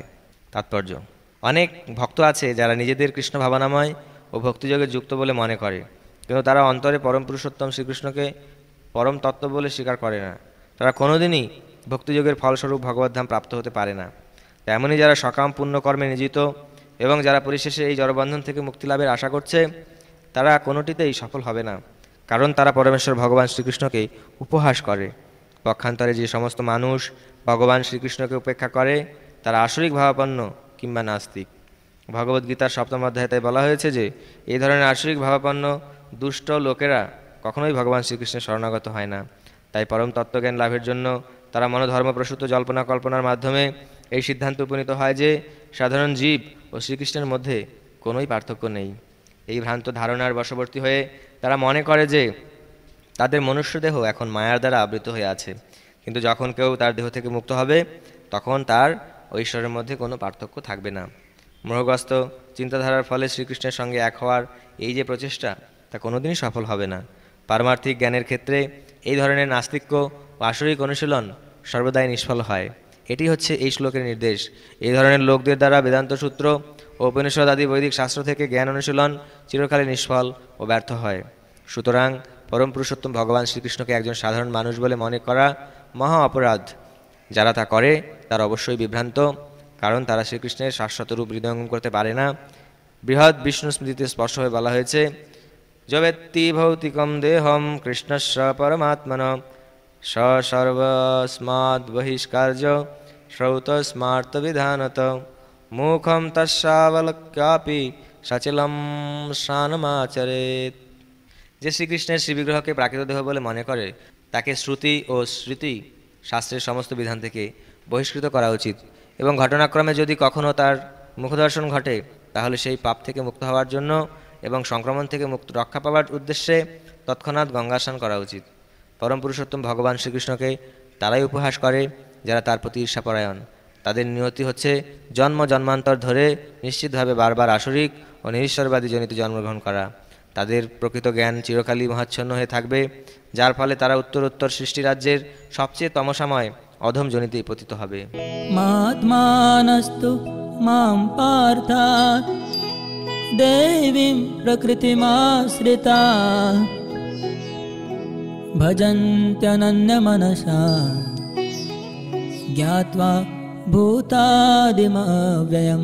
কিন্তু যে বা মহাত্মা সে আরাধ্য প্রকৃতি আশ্রয় লইয়া করে ভজন সঙ্গতি অনন্য মনেতে করে বিশুদ্ধ ভজন সমস্ত ভূতের আদি আমাকে তখন। অনুবাদ: হে পার্থ, মোহমুক্ত মহাত্মাগণ আমার দৈবী প্রকৃতিকে আশ্রয় করেন। তারা আমাকে সর্বভূতের আদি ও অব্যয় জেনে অনন্য চিত্তে আমার ভজনা করেন। তাৎপর্য: এই শ্লোকে স্পষ্টভাবে যথার্থ মহাত্মার স্বরূপ বর্ণনা করা হয়েছে। মহাত্মার প্রথম লক্ষণ হচ্ছে যে তিনি সর্বদাই দিব্য প্রকৃতিতে অধিষ্ঠিত থাকেন। তিনি কখনোই জড়া প্রকৃতির অধীনে থাকেন না। আর তা কীভাবে সম্ভব? সপ্তম অধ্যায়ে তার ব্যাখ্যা করা হয়েছে। যিনি পরম পুরুষোত্তম ভগবান শ্রীকৃষ্ণের শরণাগত হয়েছেন তিনি অবিলম্বে জড়া প্রকৃতির নিয়ন্ত্রণ থেকে মুক্ত হন। এটি হচ্ছে যোগ্যতা। মানুষ যখনই পরম পুরুষোত্তম ভগবানের কাছে আত্মসমর্পণ করেন তৎক্ষণাৎ তিনি মায়ার বন্ধন থেকে মুক্ত হন। এটি হচ্ছে মুক্তি লাভ করার প্রাথমিক সূত্র। যেহেতু জীবসত্তা ভগবানের তটস্থা শক্তি, তাই জড়া প্রকৃতির নিয়ন্ত্রণ থেকে মুক্ত হওয়ার সঙ্গে সঙ্গেই সে চিন্ময় প্রকৃতির আশ্রয় লাভ করে। চিন্ময় প্রকৃতির পথ নির্দেশকেই বলা হয় দৈবী প্রকৃতি। সুতরাং এভাবেই পরম পুরুষোত্তম ভগবানের শরণাগত হওয়ার ফলে কেউ যখন উন্নত হন তখন তিনি মহাত্মার পর্যায়ে উন্নীত হন। শ্রীকৃষ্ণ ব্যতীত আর কোনো কিছুর দিকেই মহাত্মা তার মনোযোগ বিক্ষিপ্ত করেন না, কারণ তিনি খুব ভালোভাবে জানেন যে শ্রীকৃষ্ণই হচ্ছেন আদি পরম পুরুষ, তিনি হচ্ছেন সর্বকারণের পরম কারণ। এই সম্পর্কে কোনো সন্দেহ নেই। এই চিত্তবৃত্তির উন্মেষ হয় অন্য মহাত্মাদের বা শুদ্ধ ভক্তের সঙ্গ লাভ করার ফলে। শুদ্ধ ভক্তেরা শ্রীকৃষ্ণের অন্যান্য রূপের প্রতি, এমনকি চতুর্ভুজ মহাবিষ্ণুর প্রতিও আকৃষ্ট হন না। তারা কেবল শ্রীকৃষ্ণের দ্বিভুজ রূপেই অনুরক্ত থাকেন। তারা শ্রীকৃষ্ণের অন্য কোনো বৈশিষ্ট্যে আকৃষ্ট হন না, এমনকি অন্য কোনো দেবতা বা মানুষের প্রতিও তাদের কোনো রকম আসক্তি থাকে না। এই ধরনের কৃষ্ণ ভাবনাময় ভক্ত সর্বদাই শ্রীকৃষ্ণের চিন্তায় মগ্ন থাকেন। তারা একটানা কৃষ্ণ ভাবনাময় ভগবৎ সেবায় নিত্য তন্ময় হয়ে থাকেন। সততং কীর্তয়ন্তো মাম यतन्तश्च दृढव्रता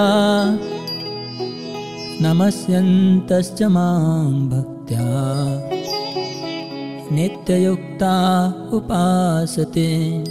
লক্ষণ সে মহাত্মার হয় বিলক্ষণ মহিমায় আমার করে সতত কীর্তন আমারও মহিমা জন্য সর্বকর্মে রত সকল বিষয়ে যত হও দৃঢ়ব্রত।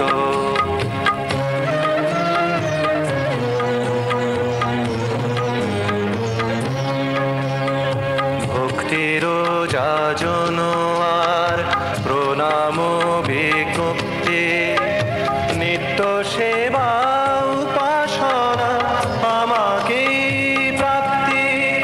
অনুবাদ: দৃঢ়ব্রত যত্নশীল হয়ে সর্বদা আমার মহিমা কীর্তন করে এবং আমাকে প্রণাম করে এই সমস্ত মহাত্মারা নিরন্তর যুক্ত হয়ে ভক্তি সহকারে আমার উপাসনা করে। তাৎপর্য: কোনো সাধারণ মানুষকে একটি ছাপ মেরে মহাত্মা বানানো যায় না।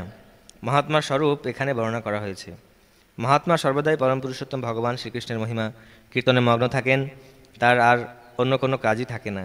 তিনি নিরন্তর পরমেশ্বরের মহিমা প্রচারে নিয়োজিত থাকেন। পক্ষান্তরে বলা যায় যে মহাত্মা কখনোই নির্বিশেষবাদী হন না। মহিমা কীর্তনের অর্থ হচ্ছে ভগবানের ধাম, ভগবানের নাম, ভগবানের রূপ, ভগবানের গুণ ও ভগবানের অদ্ভুত চরিত্রের লীলাসমূহ কীর্তন করা। এই সমস্ত বিষয় সর্বদাই কীর্তনীয়। তাই যথার্থ মহাত্মা সর্বদাই পরম পুরুষোত্তম ভগবানের প্রতি অনুরক্ত থাকেন। ভগবানের নির্বিশেষ রূপ ব্রহ্মজ্যোতির প্রতি যে আসক্ত, তাকে ভগবদ্গীতায় মহাত্মা বলে বর্ণনা করা হয়নি। এই ধরনের মানুষকে পরবর্তী শ্লোকে অন্যভাবে বর্ণনা করা হয়েছে। শ্রীমদ্ ভাগবতে বর্ণনা করা হয়েছে যে মহাত্মা সর্বদাই ভগবত ভক্তির নানা রকম কার্যকলাপে মগ্ন থাকেন। তিনি বিষ্ণু তত্ত্বের শ্রবণ ও কীর্তন করেন এবং কখনোই দেবদেবী বা কোনো মানুষের মহিমা কীর্তন করেন না। সেটি হচ্ছে ভক্তি। শ্রবণম কীর্তনম বিষ্ণু এবং স্মরণম, অর্থাৎ তাকে সর্বদা স্মরণ করা। এই প্রকার মহাত্মা 5টি দিব্য রসের যে কোনো একটির দ্বারা ভগবানের সঙ্গে অন্তিমকালে নিত্যযুক্ত হওয়ার উদ্দেশ্যে বদ্ধপরিকর। সেই উদ্দেশ্য সফল করবার জন্য তিনি কায়মন বাক্যে পরমেশ্বর ভগবান শ্রীকৃষ্ণের সেবায় সর্বতভাবে যুক্ত থাকেন। সেটিকে বলা হয় পূর্ণ কৃষ্ণ ভাবনামৃত। ভক্তিযোগের কতকগুলি ক্রিয়া অবশ্য পালনীয়, যেমন একাদশী, জন্মাষ্টমী আদি পুণ্যতিথিতে উপবাস করা। এই সমস্ত বিধিবিধান মহান আচার্যদের দ্বারা তাদের জন্য নির্দেশিত হয়েছে, যারা চিন্ময় জগতে পরম পুরুষোত্তম ভগবানের সান্নিধ্য লাভ করার জন্য প্রকৃত প্রয়াসী। মহাত্মারা এই সমস্ত বিধিবিধান কঠোরভাবে পালন করেন, তাই তারা অবধারিতভাবে তাদের বাঞ্ছিত ফল লাভ করেন। এই অধ্যায়ের 2য় শ্লোকে বর্ণনা করা হয়েছে যে এই ভক্তিযোগ কেবল সহজসাধ্যই নয়, তা অত্যন্ত আনন্দের সঙ্গে সম্পাদন করা যায়। এর জন্য কোনো কঠোর তপস্যা বা কৃচ্ছ সাধনের প্রয়োজন হয় না। সদ্গুরুর তত্ত্বাবধানে গৃহস্থ, সন্ন্যাসী অথবা ব্রহ্মচারী রূপে পৃথিবীর যে কোনো জায়গায়, যে কোনো অবস্থায় পরম পুরুষোত্তম ভগবানের ভক্তি সাধন করার মাধ্যমে যথার্থ মহাত্মায় পরিণত হওয়া যায়। জ্ঞানযজ্ঞেন চাপ্যন্যে যজন্তো মামুপাসতে একত্বেন পৃথক্ত্বেন বহুধা বিশ্বতো মুখম। যারা শুদ্ধ ভক্ত নহে কিন্তু মোরে ভজে, জ্ঞান যোগ্য করে তারা 3 ভাবে মজে। অহংগ্রহ উপাসনা একত সেনা, পৃথকত্বে উপাসনা প্রতীক উপাসন। বিশ্বরূপ উপাসনা অনির্দিষ্ট রূপ, নিরাকার ভাব কিংবা ভাবে বহু রূপ। অনুবাদ: অন্য কেউ কেউ জ্ঞানযজ্ঞের দ্বারা অভেদ চিন্তাপূর্বক, কেউ কেউ বহুরূপে প্রকাশিত ভেদ চিন্তাপূর্বক এবং অন্য কেউ আমার বিশ্বরূপে উপাসনা করেন। তাৎপর্য: এই শ্লোকে পূর্ববর্তী শ্লোকসমূহের সারমর্ম ব্যক্ত হয়েছে। ভগবান শ্রীকৃষ্ণ অর্জুনকে বলেছেন, কৃষ্ণ ভাবনায় ভাবিত যে অনন্য ভক্ত শ্রীকৃষ্ণ ছাড়া আর কিছুই জানেন না, তিনি হচ্ছেন মহাত্মা। কিন্তু এমনও কিছু মানুষ আছেন যারা যথার্থ মহাত্মা না হলেও বিভিন্নভাবে শ্রীকৃষ্ণের আরাধনা করেন। সেরকম কিছু ভক্তের মধ্যে আর্ত, অর্থার্থী, জিজ্ঞাসু ও জ্ঞানীর কথা পূর্বেই উল্লেখ করা হয়েছে। এদের থেকে আরও নিম্ন স্তরের উপাসক আছে এবং এরা 3 ভাগে বিভক্ত। অহংগ্রহ উপাসক, যে নিজেকে ভগবানের অভেদ মনে করে নিজের উপাসনা করে। প্রতীক উপাসক, যে কল্পনাপ্রসূত কোনো এক রূপে ভগবানের উপাসনা করে। এবং বিশ্বরূপ উপাসক, যে পরম পুরুষোত্তম ভগবানের বিশ্বরূপকে স্বীকার করে তার উপাসনা করে। এই 3 শ্রেণীর মধ্যে যারা নিজেদেরকে ভগবান বলে মনে করে নিজেদের উপাসনা করে তাদের বলা হয় অদ্বৈতবাদী। এরাই হচ্ছে সবচেয়ে নিকৃষ্ট স্তরের ভগবত উপাসক এবং এদেরই প্রাধান্য বেশি। এই প্রকার লোকেরা নিজেদের পরমেশ্বর বলে মনে করে নিজেদেরই উপাসনা করে। এটিও এক রকমের ঈশ্বর উপাসনা, কারণ এর মাধ্যমে তারা জানতে পারে যে তাদের জড়দেহটি তাদের স্বরূপ নয়, তাদের স্বরূপ হচ্ছে চিন্ময় আত্মা। এদের মধ্যে অন্ততপক্ষে এই বিবেকের উন্মেষ হয়। সাধারণত নির্বিশেষবাদীরা এভাবেই ভগবানের উপাসনা করে থাকে। 2য় শ্রেণীভুক্ত মানুষেরা হচ্ছে দেবোপাসক। তারা তাদের কল্পনাপ্রসূত যে কোনো একটি রূপকে ভগবানের রূপ বলে মনে করে। আর 3য় শ্রেণীতে যারা রয়েছে তারা এই জড় ব্রহ্মাণ্ডের অভিব্যক্তি বিশ্বরূপের অতীত আর কোনো কিছুকে চিন্তা করতে পারে না। তাই তারা ভগবানের বিশ্বরূপকে পরম তত্ত্ব বলে মনে করে সেটির আরাধনায় তৎপর হয়। এই বিশ্ব ব্রহ্মাণ্ডটি ভগবানেরই একটি রূপ।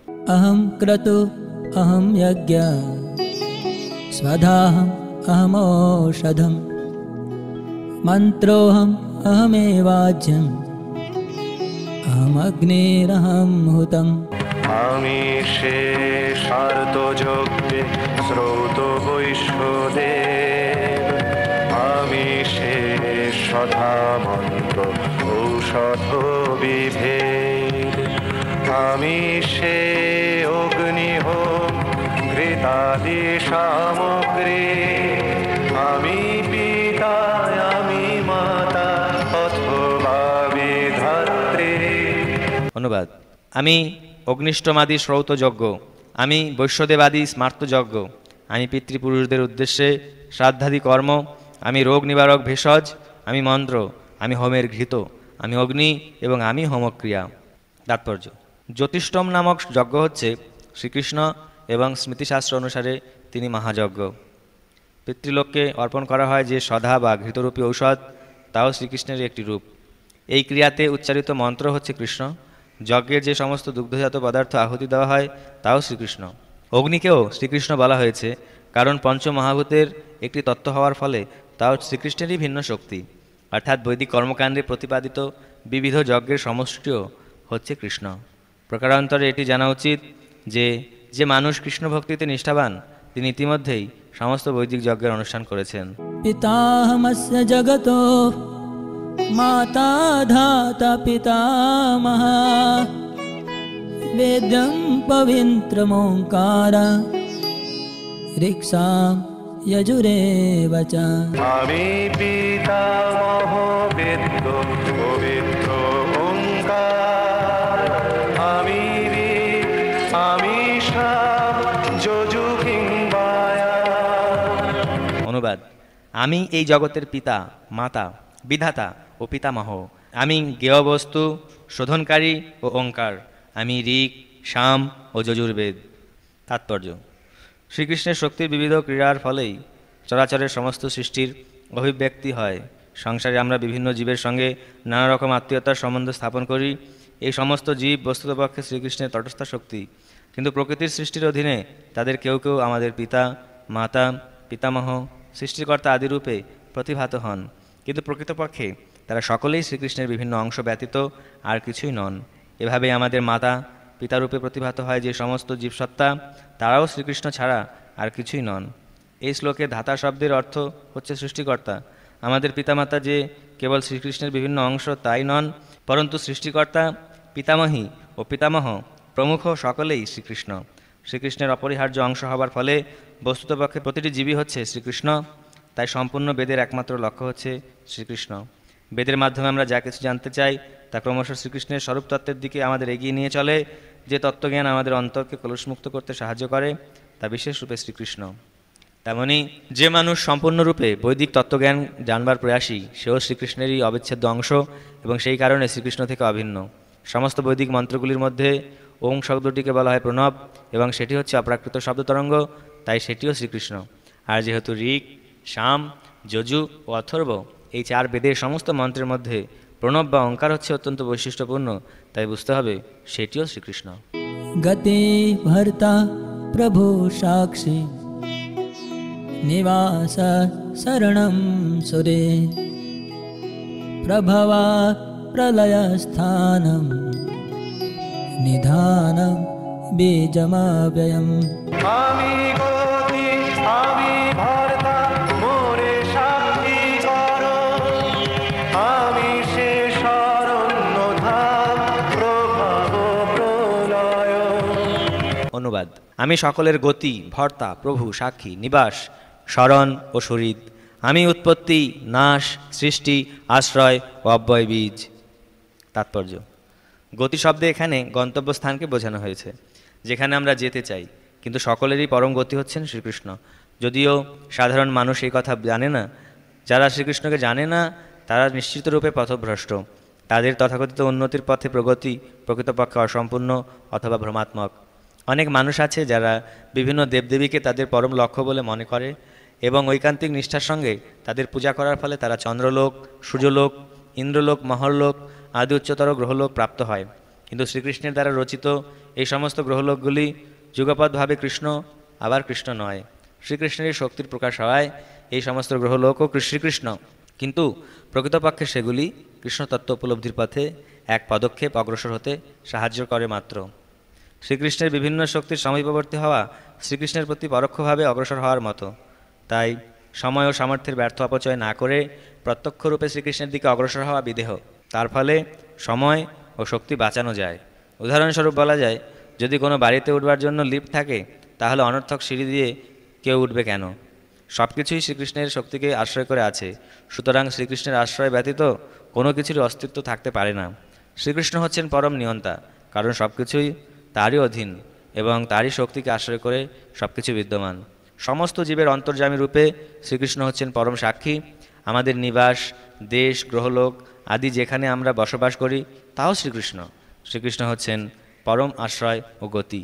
তাই আমাদের সুরক্ষার জন্য অথবা দুঃখ দুর্দশা দূরীকরণের জন্য তারই শরণাগত হওয়া উচিত। যখনই আমরা সুরক্ষার প্রয়োজন বোধ করব, আমাদের জানতে হবে যে কোনো জীবশক্তিকেই আশ্রয় বলে মানতে হয়। শ্রীকৃষ্ণ হচ্ছেন পরম জীবসত্তা। যেহেতু শ্রীকৃষ্ণ আমাদের সৃষ্টির উৎস অথবা পরম পিতা, তাই শ্রীকৃষ্ণ অপেক্ষা অন্য কেউ সুহৃদ হতে পারে না, অন্য কেউ হৈতৈষী হতে পারে না। শ্রীকৃষ্ণ হচ্ছেন সৃষ্টির আদি কারণ এবং প্রলয়ান্তে পরম আশ্রয়। তাই শ্রীকৃষ্ণ হচ্ছেন সর্বকারণের পরম কারণ।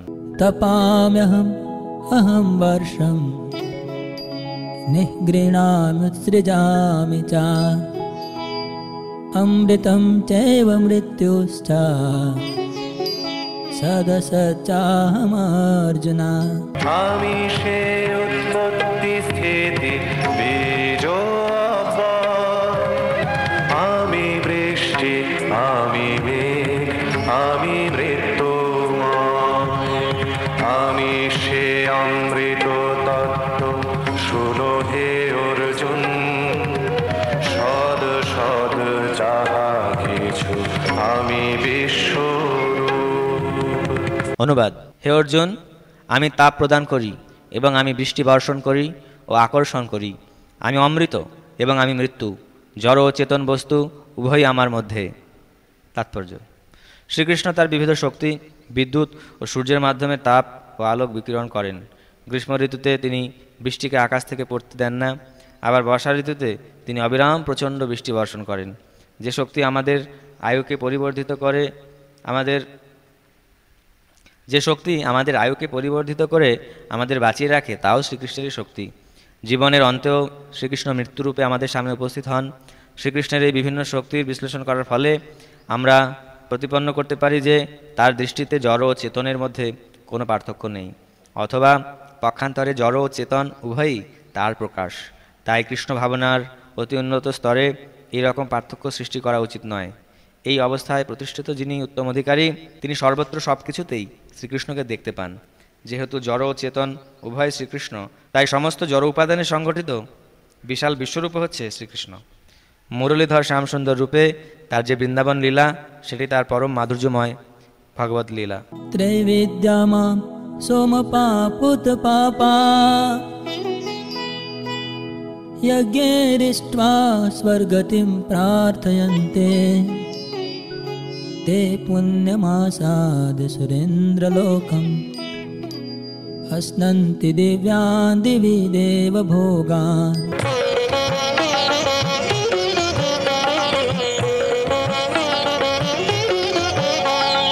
কর্মকাণ্ড বেদত্রয় সাধনে যে বর্ণ হয়, সোমরস পানে পাপ ক্ষয়।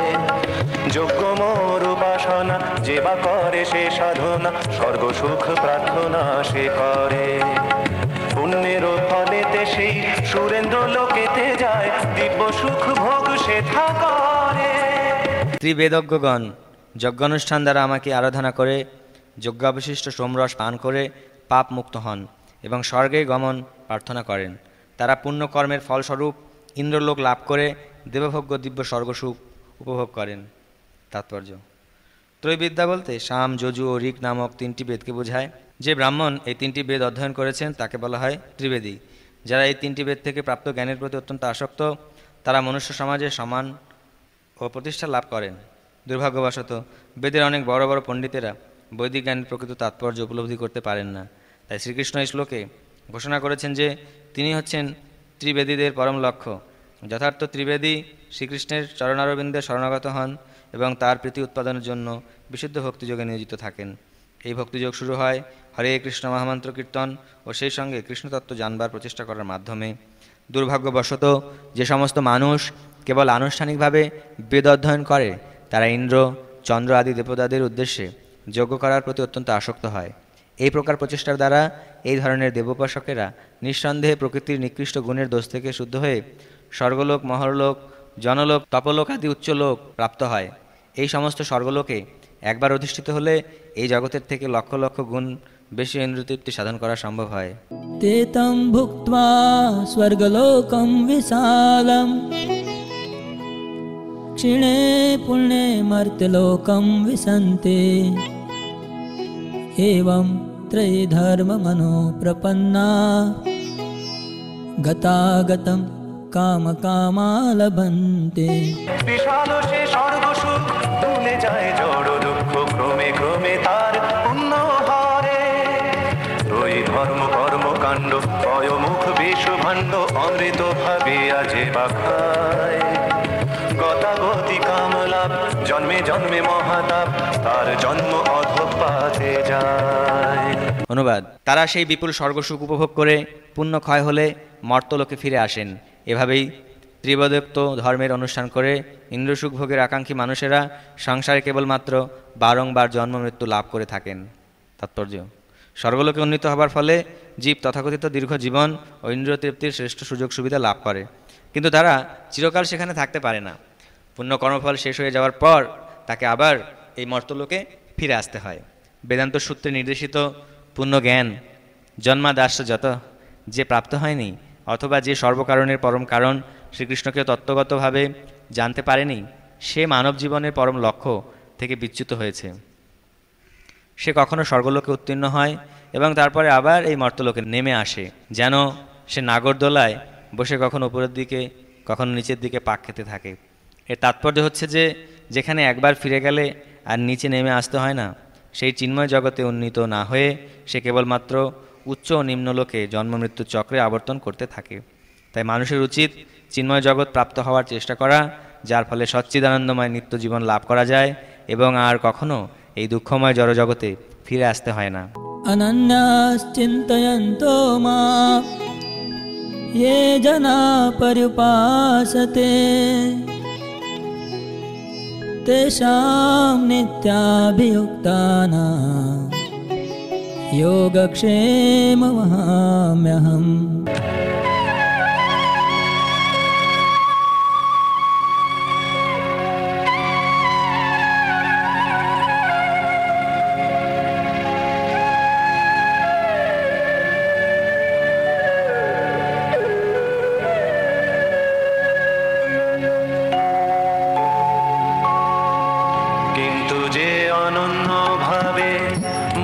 চিন্তা করে একান্ত হইয়া শুধু আমাকে যে সরে, সেই নিত্যযুক্ত ভক্ত আমারও সে প্রিয়। যে সুখ চাহে সেই হয় মোর দেয়, আমি তার যোগক্ষেম বহিলই যাই। আমা বিনা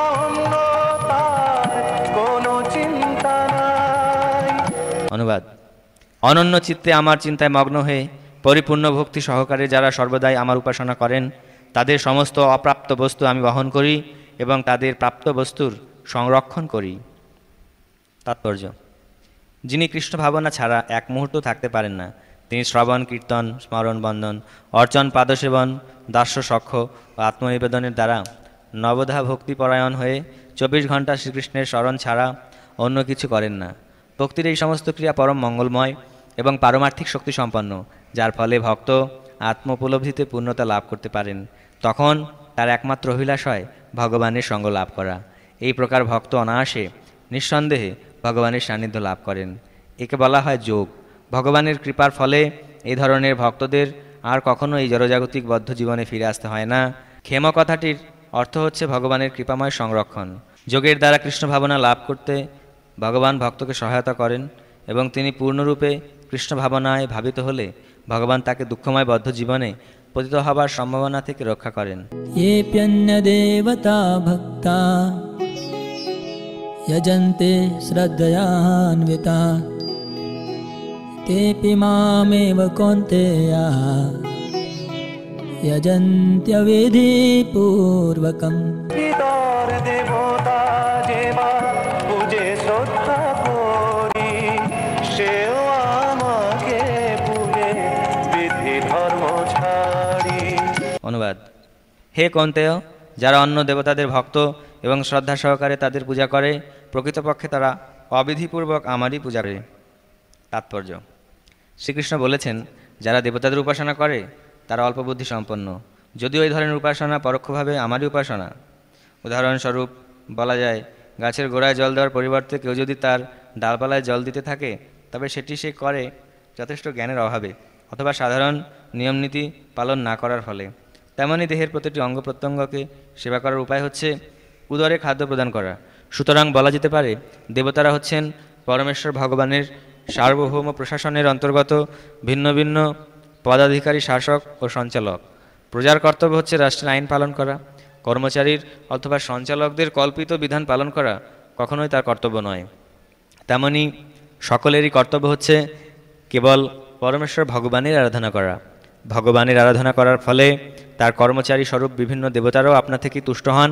শাসক ও সঞ্চালকেরা রাষ্ট্রের প্রতিনিধি রূপে নিয়োজিত থাকেন এবং তাদের উৎকোচ দেওয়া অবৈধ, সেটি এখানে অবিধিপূর্বকম বলা হয়েছে। পক্ষান্তরে শ্রীকৃষ্ণ অনাবশ্যক দেবোপাসনা কখনোই অনুমোদন করেন না। अहं हि सर्वयज्ञानां भोक्ता च प्रभुरेव च न तु मामभिजानन्ति तत्त्वेनातश्च्यवन्ति ते। সর্বযজ্ঞেশ্বর আমি প্রভুবার ভোক্তা, সে কথা বুঝে না যারা নহে তত্ত্ববেত্তা।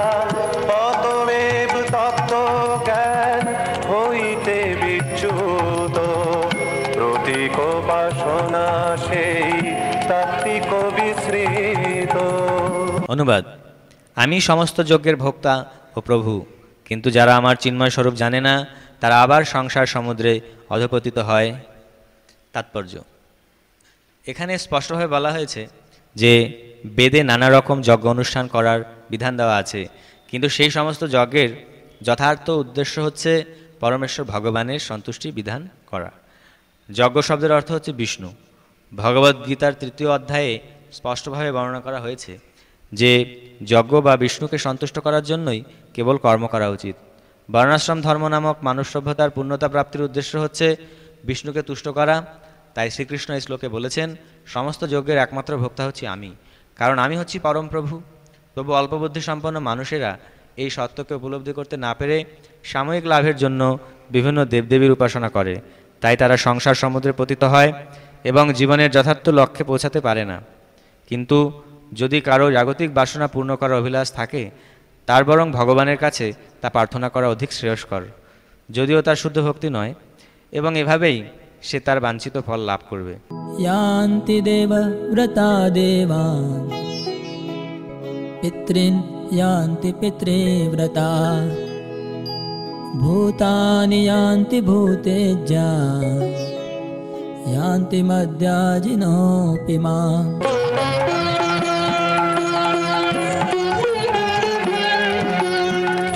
ইতর দেবতা যাজি যায় দেবলোকে, পিতৃলোক উপাসক যায় পিতৃলোকে। ভূত প্রেত উপাসক ভূত লোকে যায়, আমাকে ভজন করে আমাকেই পায়। আমারও পূজন হয় সকলে সম্ভব, দরিদ্র হলেও নহে অপেক্ষা বৈভব। অনুবাদ: দেবতাদের উপাসকেরা দেবলোক প্রাপ্ত হবেন, পিতৃপুরুষদের উপাসকেরা পিতৃলোক লাভ করেন, ভূত প্রেত আদির উপাসকেরা ভূতলোক লাভ করেন এবং আমার উপাসকেরা আমাকেই লাভ করেন। তাৎপর্য: যদি কোনো মানুষ চন্দ্র, সূর্য আদি গ্রহলোকে যেতে চায়, তাহলে তার লক্ষ্য অনুসারে বিশেষ বৈদিক বিধান পালন করার ফলে সেখানে সে যেতে পারে। এই সমস্ত বিধান বেদের দর্শ পৌর্ণমাসী নামক কর্মকাণ্ড বিভাগে বিশদভাবে বর্ণনা করা হয়েছে। সেখানে স্বর্গলোকের অধিপতি দেবতাদের উপাসনা করার বিধান দেওয়া হয়েছে। সেই রকম বিহিত যজ্ঞ অনুষ্ঠান করার ফলে পিতৃলোক প্রাপ্ত হওয়া যায়। তেমনি আবার প্রেতলোকও গিয়ে যক্ষ, রক্ষ অথবা পিশাচ যোনি প্রাপ্ত হওয়া যায়। তেমনি আবার প্রেতলোকে গিয়ে যক্ষ, রক্ষ অথবা পিশাচ যোনি প্রাপ্ত হওয়া যায়। পিশাচ উপাসনাকে জাদুবিদ্যা বা তিমির ইন্দ্রজাল বলা হয়। অনেক মানুষ আছে যারা এই জাদুবিদ্যার অনুষ্ঠান করে এবং তারা মনে করে যে এটি পারমার্থিক অনুষ্ঠান, কিন্তু প্রকৃতপক্ষে সেগুলি সম্পূর্ণ জড়জাগতিক কার্যকলাপ। তেমনি পরমেশ্বর ভগবানের উপাসক শুদ্ধ ভক্ত নিঃসন্দেহে বৈকুণ্ঠলোক বা কৃষ্ণলোক প্রাপ্ত হন। এই গুরুত্বপূর্ণ শ্লোকের মাধ্যমে এটি অত্যন্ত সরলভাবে হৃদয়ঙ্গম করা যায় যে যদি দেবোপাসনা করার ফলে স্বর্গলোক প্রাপ্ত হওয়া যায়, পিতাদের পূজা করার ফলে পিতৃলোক প্রাপ্ত হওয়া যায় এবং পিশাচ উপাসনা করার ফলে প্রেতলোক প্রাপ্ত হওয়া যায়, তাহলে ভগবানের শুদ্ধ ভক্ত কেন কৃষ্ণলোক বা বিষ্ণুলোক প্রাপ্ত হবেন না? দুর্ভাগ্যবশত অধিকাংশ মানুষই শ্রীকৃষ্ণ এবং শ্রীবিষ্ণুর এই অলৌকিক ধাম সম্বন্ধে অবগত নয় এবং ধাম তত্ত্ব সম্বন্ধে অনভিজ্ঞ হওয়ার ফলে তারা বারবার সংসারে পতিত হয়। এমনকি নির্বিশেষবাদীরা ব্রহ্মজ্যোতি থেকেও অধপতিত হয়। তাই কৃষ্ণ ভাবনামৃত আন্দোলন সমস্ত মানব সমাজে এই পরম কল্যাণকারী জ্ঞান মুক্ত হস্তে বিতরণ করছে যে কেবল হরে কৃষ্ণ মহামন্ত্র কীর্তন করার ফলে মানুষ এই জীবন সার্থক করে তার যথার্থ আবাস ভগবদ্ধামে ফিরে যেতে পারে। পত্রম পুষ্পম ফলম তোয়াম यो मे भक्त्या प्रयच्छति तदहं भक्ति उपरितम् अस्नामि प्रयतात्मनः। পত্র পুষ্প ফল জল ভক্ত মোরে দেয়, ভক্তির কারণ সে গ্রহণীয় হয়। যত্ন করে মোর ভক্ত যাহা কিছু দেয়, সন্তুষ্ট হইয়া লই ভক্তির প্রভায়। নিরপেক্ষ ভক্ত তুমি এমন নিশ্চয়, তোমারও যে কার্যক্রম সব ভক্তি হয়। অনুবাদ: যে বিশুদ্ধ চিত্ত নিষ্কাম ভক্ত ভক্তি সহকারে আমাকে পত্র, পুষ্প, ফল ও জল অর্পণ করেন, আমি তার সেই ভক্তিপ্লুত উপহার প্রীতি সহকারে গ্রহণ করি। তাৎপর্য: বুদ্ধিমান মানুষের পক্ষে ভগবানের অপ্রাকৃত প্রেমময় সেবায় নিয়োজিত হয়ে কৃষ্ণ ভাবনাময় হওয়া আবশ্যক। তার ফলে শাশ্বত সুখের জন্য চিরস্থায়ী আনন্দময় ভগবত ধাম লাভ করা যায়। এই প্রকার বিস্ময়কর ফল লাভ করার পদ্ধতি অত্যন্ত সহজ এবং এমনকি অত্যন্ত দরিদ্রতম ব্যক্তিও কোনো রকম যোগ্যতা ছাড়াই এর অনুশীলন করতে পারে। এটি লাভ করার পক্ষে একমাত্র যোগ্যতা হচ্ছে ভগবানের শুদ্ধ ভক্ত হওয়া। কার কি পদমর্যাদা অথবা তার স্থিতি কি তাতে কিছু আসে যায় না।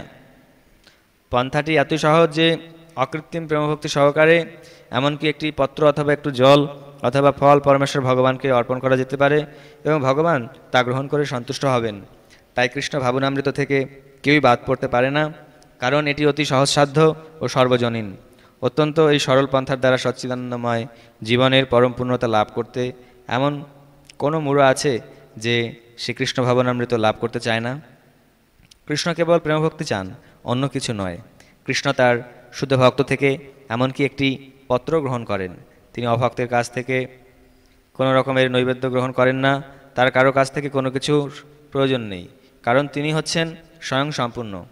কিন্তু তবুও প্রীতি ও ভালোবাসার বিনিময়ে তিনি তার ভক্তের নৈবেদ্য গ্রহণ করেন। কৃষ্ণ ভাবনায় বিকাশ সাধন করাই হচ্ছে জীবনের পরম সিদ্ধি। কৃষ্ণের সান্নিধ্য লাভ করার একমাত্র উপায় যে ভক্তি, সেই কথাটিকে জোর দিয়ে ঘোষণা করবার জন্য ভক্তি শব্দটি এই শ্লোকে 2 বার উল্লেখ করা হয়েছে। অন্য কোনো উপায়ে, যেমন কেউ যদি ব্রাহ্মণ হয়, শিক্ষিত পণ্ডিত হয়, ধন বিত্তশালী হয় অথবা বড় দার্শনিক হয়, তবুও তারা কৃষ্ণকে কোনো কিছু নৈবেদ্য গ্রহণ করতে অনুপ্রাণিত করতে পারে না। ভক্তির মৌলিক বিধান ব্যতীত কারো কাছ থেকে কোনো কিছুই গ্রহণ করাতে ভগবানকে কেউই অনুপ্রাণিত করতে পারে না। ভক্তি হচ্ছে অহৈতুকী, পন্থাটি হচ্ছে শাশ্বত। এটি পরম তত্ত্বের প্রতি প্রত্যক্ষ সেবা সম্পাদন। ভগবান শ্রীকৃষ্ণ পূর্বেই প্রতিপন্ন করেছেন যে তিনি হচ্ছেন একমাত্র ভোক্তা, আদিপুরুষ ও সমস্ত যজ্ঞের পরম লক্ষ্য। এই শ্লোকে তিনি বলেছেন কী ধরনের যজ্ঞ তার প্রীতি উৎপাদন করে। যদি কেউ হৃদয়কে নির্মল করার জন্য এবং জীবনের পরম প্রয়োজন প্রেমী ভগবৎ সেবা প্রাপ্ত হওয়ার জন্য ভক্তিযোগে নিয়োজিত হওয়ার অভিলাষী হয়, তাহলে তাকে জানতে হবে ভগবান তার কাছ থেকে কি প্রত্যাশা করেন। যিনি শ্রীকৃষ্ণকে ভালোবাসেন তিনি তাকে কেবল সেই জিনিসগুলি অর্পণ করেন যা তার প্রিয়। তিনি কখনও অবাঞ্ছিত অথবা প্রতিকূল বস্তু শ্রীকৃষ্ণকে নিবেদন করেন না। তাই মাছ, মাংস, ডিম আদি কখনোই শ্রীকৃষ্ণের ভোগের যোগ্য নয়। যদি শ্রীকৃষ্ণ চাইতেন যে এই সমস্ত দ্রব্যগুলি তাকে অর্পণ করা হোক, তাহলে তিনি সেই কথা বলতেন, কিন্তু তার পরিবর্তে তিনি বলেছেন যে পাতা, ফল, ফুল ও জল আদি দ্রব্যই যেন কেবল তাকে অর্পণ করা হয়। আমাদের বোঝা উচিত যে তিনি মাছ, মাংস, ডিম আদি কখনোই গ্রহণ করেন না। শাক, সবজি, অন্ন, ফল, দুধ ও জল মানুষের উপযুক্ত আহার। ভগবান শ্রীকৃষ্ণ নিজে সেই বিধান দিয়ে গেছেন। এই সমস্ত সাত্ত্বিক সামগ্রী ব্যতীত আমরা যদি অন্য কিছু আহার করি, তবে তা কখনোই শ্রীকৃষ্ণকে নিবেদন করে তার প্রসাদ রূপে গ্রহণ করা যায় না, কারণ তিনি কখনোই তা গ্রহণ করেন না। অতএব যদি আমরা মাছ, মাংস আদি নিষিদ্ধ পদার্থ ভগবানকে অর্পণ করি, তাহলে তা প্রেমময়ী ভগবদ্ভক্তির প্রতিকূল আচরণ করা হবে। তৃতীয় অধ্যায়ের 13 শ্লোকে ভগবান শ্রীকৃষ্ণ বর্ণনা করেছেন যে কেবলমাত্র যজ্ঞাবশিষ্ট অন্নই হচ্ছে শুদ্ধ। তাই যে সমস্ত মানুষ পারমার্থিক উন্নতি এবং মায়ার বন্ধন থেকে মুক্তির অভিলাষী, তাদের পক্ষে এই অন্নই হচ্ছে আহার্য। ভগবানকে উৎসর্গ না করে যারা খাদ্য আহার করে, ভগবান সেই একই শ্লোকে বলেছেন যে তারা তাদের পাপ ভক্ষণ করে।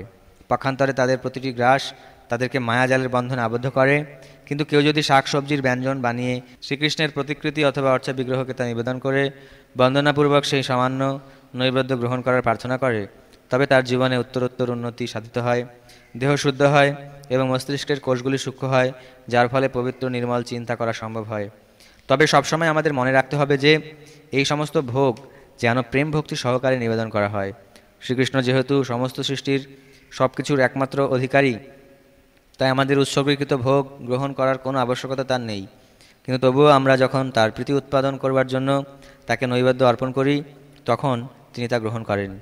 আর ভোগ তৈরি করা এবং নিবেদন করার গুরুত্বপূর্ণ বিচার হচ্ছে তা করা উচিত শ্রীকৃষ্ণের প্রতি প্রেমভক্তি সহকারে।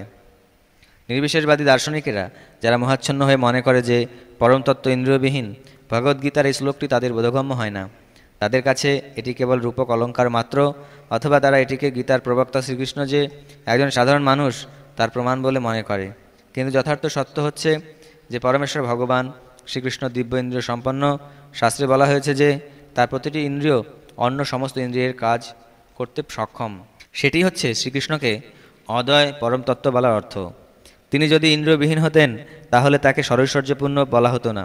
সপ্তম অধ্যায়ে শ্রীকৃষ্ণ বলেছেন যে তিনি দৃষ্টিপাত করার মাধ্যমে জরা প্রকৃতির গর্ভে জীবদের প্রেরণ করেন।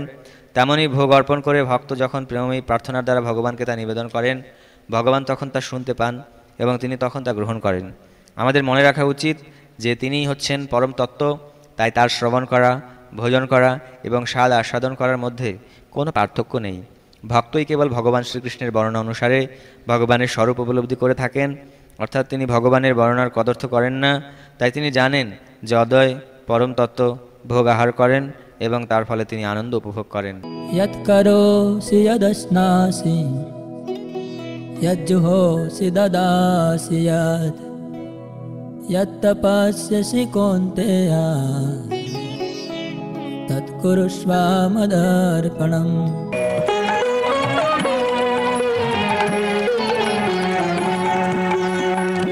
অতএব করো যাহা ভোগ যোগ্যতা, অর্পণ করো তুমি আমাকে সেসব। হে কন্তেয়, তুমি যা অনুষ্ঠান করো, যা আহার করো, যা হোম করো, যা দান করো এবং যে তপস্যা করো, সেই সমস্তই আমাকে সমর্পণ করো। তাৎপর্য: প্রতিটি মানুষেরই প্রধান কর্তব্য হচ্ছে তার জীবনকে এমনভাবে গড়ে তোলা যাতে কোনো অবস্থাতেই সে শ্রীকৃষ্ণকে ভুলে না যায়। দেহ ও আত্মাকে একই সঙ্গে যথাযথভাবে সংরক্ষণ করার জন্য সকলকেই কর্ম করতে হয়। তাই শ্রীকৃষ্ণ এখানে আদেশ দিয়েছেন সমস্ত কর্ম যেন কেবল তার জন্যই করা হয়। জীবন ধারণের জন্য সকলকেই কিছু আহার করতে হয়। অতএব সমস্ত খাদ্যদ্রব্য শ্রীকৃষ্ণকে নিবেদন করে তার প্রসাদ গ্রহণ করা উচিত। প্রত্যেক সভ্য মানুষেরই কিছু ধর্মীয় আচার অনুষ্ঠান করতে হয়। অতএব শ্রীকৃষ্ণ আদেশ দিয়েছেন এই সব কিছুই আমার জন্য করো। এবং একে বলা হয় অর্চন। সকলেরই কিছু না কিছু দান করার প্রবৃত্তি আছে। শ্রীকৃষ্ণ তাই বলেছেন, আমাকে দান করো। এর তাৎপর্য হচ্ছে যে সমস্ত সঞ্চিত ধন কৃষ্ণ ভাবনামৃত আন্দোলনের প্রসারের জন্য উৎসর্গ করা উচিত। আজকাল ধ্যান যোগ পদ্ধতির প্রতি মানুষের অভিরুচি উত্তরোত্তর বেড়ে চলেছে, কিন্তু এই যুগের পক্ষে তা বাস্তবসম্মত নয়। কিন্তু যে মানুষ জপমালায় হরে কৃষ্ণ মহামন্ত্র জপ করতে করতে 24 ঘন্টা শ্রীকৃষ্ণের ধ্যানে নিমগ্ন থাকার অভ্যাস করেন, তিনি নিশ্চিতরূপে পরম যোগী। সেই কথা ভগবদ্গীতার 6ষ্ঠ অধ্যায়ে প্রতিপন্ন করা হয়েছে। शुभाशुभ फलेरेवं मोक्षसे कर्मबन्धने संन्यासयोगयुक्तात्मा विमुक्तो मामुपेष्यसि। শুভাশুভ ফল যাহা হয় তাহা দ্বারা, তাহার বন্ধন হতে মুক্ত তুমি সারা।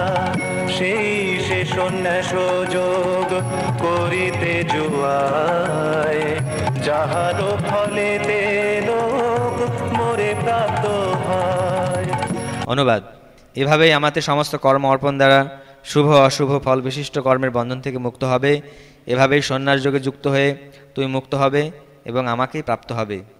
তাৎপর্য: যিনি গুরুদেবের নির্দেশে কৃষ্ণ ভাবনাময় কর্ম অনুষ্ঠান করেন তাকে যুক্ত বলা হয়। একে পরিভাষায় বলা হয় যুক্ত বৈরাগ্য। শ্রীল রূপ গোস্বামী অবস্থাকে বিশদভাবে ব্যাখ্যা করেছেন এভাবে: অনাসক্তস্য বিষয়ান যথার্হম উপযুঞ্জত নির্বন্ধ কৃষ্ণ সম্বন্ধে যুক্তম বৈরাগ্যম উচ্যতে। শ্রীল রূপ গোস্বামী বলেছেন যে যতক্ষণ আমরা এই সংসারে আছি ততক্ষণ আমাদের কর্ম করতেই হবে। আমরা কখনোই কাজ না করে থাকতে পারি না। তাই আমরা যদি কর্ম করে তার ফল শ্রীকৃষ্ণকে অর্পণ করি তখন তাকে বলা হয় যুক্ত বৈরাগ্য। এই সন্ন্যাস যোগযুক্ত ক্রিয়া চিত্তরূপী দর্পণকে পরিমার্জিত করে এবং তার ফলে অনুসরণকারী ক্রমশ পারমার্থিক উপলব্ধিতে উন্নতি সাধন করেন এবং তখন তিনি পূর্ণরূপে পরম পুরুষোত্তম ভগবানের শরণাগত হন। সুতরাং অবশেষে তিনি বিশিষ্ট মুক্তি লাভ করেন। এই মুক্তির ফলে তিনি ব্রহ্মজ্যোতিতে বিলীন হয়ে যান না, পক্ষান্তরে তিনি পরমেশ্বর ভগবানের ধামে প্রবেশ করেন। ভগবান এখানে স্পষ্টই বলেছেন, মামোপৈশ্যাসী, সে আমার কাছে চলে আসে, অর্থাৎ সে তার যথার্থ আবাস ভগবত ধামে ফিরে যায়। মুক্তি 5 প্রকারের হয় এবং এখানে বিশেষভাবে বলা হয়েছে যে সারা জীবন ভগবত আজ্ঞা পালনকারী ভক্ত এমন পর্যায়ে উন্নীত হন যেখান থেকে তিনি দেহত্যাগ করার পরে ভগবত ধামে প্রবিষ্ট হয়ে প্রত্যক্ষভাবে ভগবানের সঙ্গ লাভ করতে পারেন। অনন্য ভক্তি সহকারে যিনি ভগবানের সেবায় নিজের জীবন সমর্পণ করেছেন তিনি যথার্থ সন্ন্যাসী। এই ধরনের মানুষ নিজেকে ভগবানের নিত্য দাস বলে মনে করেন এবং সর্বদাই ভগবত সংকল্পে আশ্রিত থাকেন। তাই তিনি যে কাজই করেন তা কেবল ভগবানের সন্তুষ্টি বিধানের জন্যই করেন। তাই তার প্রত্যেকটি ক্রিয়াকলাপ ভগবত সেবাময় হয়ে ওঠে। তিনি বেদবিহিত সকাম কর্ম এবং স্বধর্মের প্রতি কোনো গুরুত্ব দেন না। সাধারণ মানুষের জন্যই কেবল বৈদিক স্বধর্মের আচরণ করা বাধ্যতামূলক, কিন্তু পূর্ণরূপে ভগবানের সেবায় নিযুক্ত শুদ্ধ ভক্ত কখনো কখনো বৈদিক বিধানের বিপরীত আচরণ করেন বলে মনে হয়, প্রকৃতপক্ষে তা নয়। তাই বৈষ্ণব আচার্যেরা বলে গেছেন যে এমনকি অতি বুদ্ধিমান লোকও শুদ্ধ ভক্তের পরিকল্পনা ও ক্রিয়াকর্ম বুঝতে পারে না। অবিকল কথাটি হচ্ছে, তার বাক্য ক্রিয়ামুদ্রা বিজ্ঞহে না বুঝয়। এভাবেই যে মানুষ ভগবানের সেবায় নিত্যযুক্ত অথবা ভগবানের চিন্তায় এবং ভগবানের সেবা সংকল্পে নিত্যমগ্ন থাকেন তাকে মনে করতে হবে তিনি বর্তমানে সর্বতভাবে মুক্ত এবং ভবিষ্যতে তিনি যে ভগবদ্ধামে ফিরে যাবেন সেই সম্বন্ধে সুনিশ্চিত। তিনিও শ্রীকৃষ্ণের মতো সব রকম জাগতিক সমালোচনার অতীত। समोहम सर्वभूतेषु न मे द्वेष्योऽस्ति न प्रिया ये भजन्ते तु मां भक्त्या मयि ते तेषु चाप्यहम्। আমি তো সকল ভূতে দেখি সমভাব, নহে কেহ প্রিয় মোর দেশ বা প্রভাব, কিন্তু সেই ভজে মোরে ভক্তিযুক্ত হই, সে আমাতে আমি তাতে আসক্ত যে রই।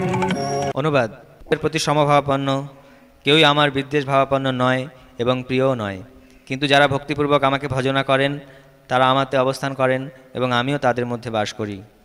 তাৎপর্য: এখানে প্রশ্ন উঠতে পারে যে শ্রীকৃষ্ণ যদি প্রতিটি জীবের প্রতি সমভাবাপন্ন হন এবং কেউই যদি তার বিশেষ প্রিয় না হয় তাহলে তিনি তার সেবায় নিত্যযুক্ত অনন্য ভক্তের প্রতি কেন বিশেষভাবে অনুরক্ত? কিন্তু প্রকৃতপক্ষে তাতে কোনো ভেদভাব নেই। উপরন্তু এটি স্বাভাবিক। এই জড়জগতে কোনো মানুষ মহাদানী হতে পারে, তবু সে তার নিজের সন্তানদের প্রতি বিশেষভাবে অনুরক্ত। ভগবান দাবি করছেন যে প্রতিটি জীবই তার সন্তান, তা সে যে জনিতে জন্মগ্রহণ করুক। তাই তিনি সমস্ত প্রাণীর জীবনের সব রকম প্রয়োজন উদারভাবে পূর্ণ করেন। পাষাণ, স্থল ও জলে কোনো রকম ভেদবুদ্ধি না করে মেঘ যেমন সর্বত্রই সমানভাবে বর্ষণ করে, ভগবানের করুণাও তেমনই সকলের উপর সমভাবে বর্ষিত হয়। কিন্তু তার ভক্তের ক্ষেত্রে তিনি বিশেষ মনোযোগ প্রদান করেন। এই ধরনের ভক্তের কথা এখানে বর্ণনা করা হয়েছে। তারা কৃষ্ণ ভাবনায় নিহতই মগ্ন, তাই তারা সর্বদাই কৃষ্ণের মধ্যে অপ্রাকৃত স্তরে স্থিত থাকেন। কৃষ্ণ ভাবনা এই শব্দটির অভিব্যক্তি এই যে এই প্রকার চেতনাসম্পন্ন মানুষ শ্রী ভগবানের মধ্যে স্থিত জীবনমুক্ত যোগী। ভগবান এখানে স্পষ্টভাবে বলেছেন, ময়ীতে, তারা আমাতে স্থিত। স্বভাবতই ভগবানও তাদের মধ্যে স্থিত থাকেন। এই সম্পর্ক পরস্পর সম্বন্ধযুক্ত। এটিকে ব্যাখ্যা করা যায় এভাবেও, যে যথামাং প্রপদ্যন্তে তাং তথৈব ভজাম্যহম। আমার প্রতি শরণাগতির মাত্রা অনুসারে আমি তার তত্ত্বাবধান করি। এই অপ্রাকৃত বিনিময় বর্তমান, কারণ ভগবান ও ভক্তবৃন্দ উভয়ই চৈতন্যময়। একটি সোনার আংটিতে যখন হিরে বসানো হয় তখন সেটি দেখতে অতি সুন্দর লাগে। একত্রিত হবার ফলে সোনা ও হিরে উভয়েরই শোভাবর্ধিত হয়। ভগবান ও জীব নিত্যকাল প্রভাযুক্ত। জীব যখন ভগবৎ সেবায় উন্মুখ হয় তখন সে সোনার মতো উজ্জ্বল হয়ে ওঠে। ভগবান হচ্ছেন হিরে এবং তাই এই দুইয়ের সমন্বয় অত্যন্ত সুন্দর। শুদ্ধ অন্তঃকরণ বিশিষ্ট জীবকে বলা হয় ভক্ত। পরমেশ্বর ভগবানও আবার তার ভক্তের ভক্ত হয়ে যান।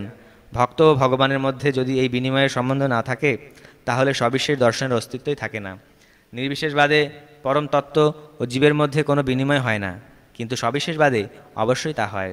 এই উদাহরণটির প্রায়ই অবতারণা করা হয় যে ভগবান কল্পবৃক্ষের মতো এবং এই কল্পবৃক্ষ থেকে যে যা চায় ভগবান তাই দান করেন। কিন্তু এখানকার ব্যাখ্যাটি আরও পূর্ণাঙ্গ। এখানে ভগবানকে তার ভক্তের প্রতি বিশেষভাবে পক্ষপাতী বলা হয়েছে। এটি ভক্তদের প্রতি ভগবানের বিশেষ কৃপার অভিব্যক্তি। ভক্ত ও ভগবানের এই ভাব বিনিময়কে কর্মফলের অধীন বলে মনে করা উচিত নয়। সেটি দিব্যস্তরে অবস্থিত, যেখানে ভগবান ও তার ভক্তেরা নিত্য ক্রিয়াশীল। ভগবদ্ভক্তি এই জড়জগতের ক্রিয়া নয়, তা চিন্ময় জগতের ক্রিয়াকলাপ, যেখানে সচ্চিদানন্দময় দিব্য ভক্তিরস বিরাজ করে। अपि चेत् सुदुराचारा भजते माम् अनन्यभाक् साधुरेव समन्तव्या सम्यक् व्यवस्थितो हि सा।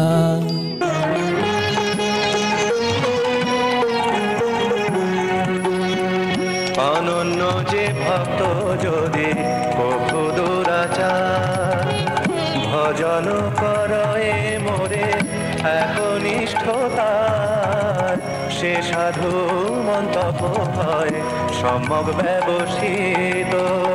দোষ তার কিছু নয়, সে যে দৃঢ়ব্রত।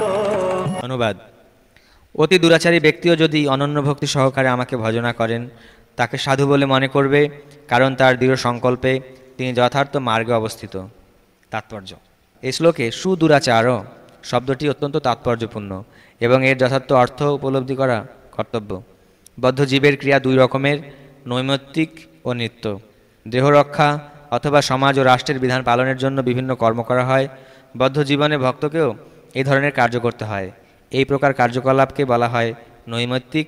এছাড়া যে জীব তার চিন্ময় স্বরূপ সম্বন্ধে সম্পূর্ণরূপে সচেতন এবং যিনি কৃষ্ণ ভাবনায় অথবা ভগবদ্ভক্তিতে নিয়োজিত, তার কার্যকলাপকে বলা হয় অপ্রাকৃত। তার চিন্ময় স্বরূপে এই প্রকার কার্যকলাপ অনুষ্ঠিত হয় এবং পরিভাষায় সেগুলিকে বলা হয় ভগবত ভক্তি। এখন বদ্ধ অবস্থায় কখনো কখনো ভগবত সেবা এবং দেহ সম্বন্ধীয় কর্ম একই সঙ্গে সমান্তরালভাবে সম্পাদিত হতে থাকে, কিন্তু তারপর আবার কখনো কখনো এই দুই ধরনের ক্রিয়ায় পরস্পর বিরোধও উৎপন্ন হতে পারে। ভক্ত সাধারণত যথাসম্ভব সতর্কতা অবলম্বন করেন যাতে তিনি এমন কোনো কাজ না করেন যার ফলে তার ভগবত সেবা বাধাপ্রাপ্ত হতে পারে।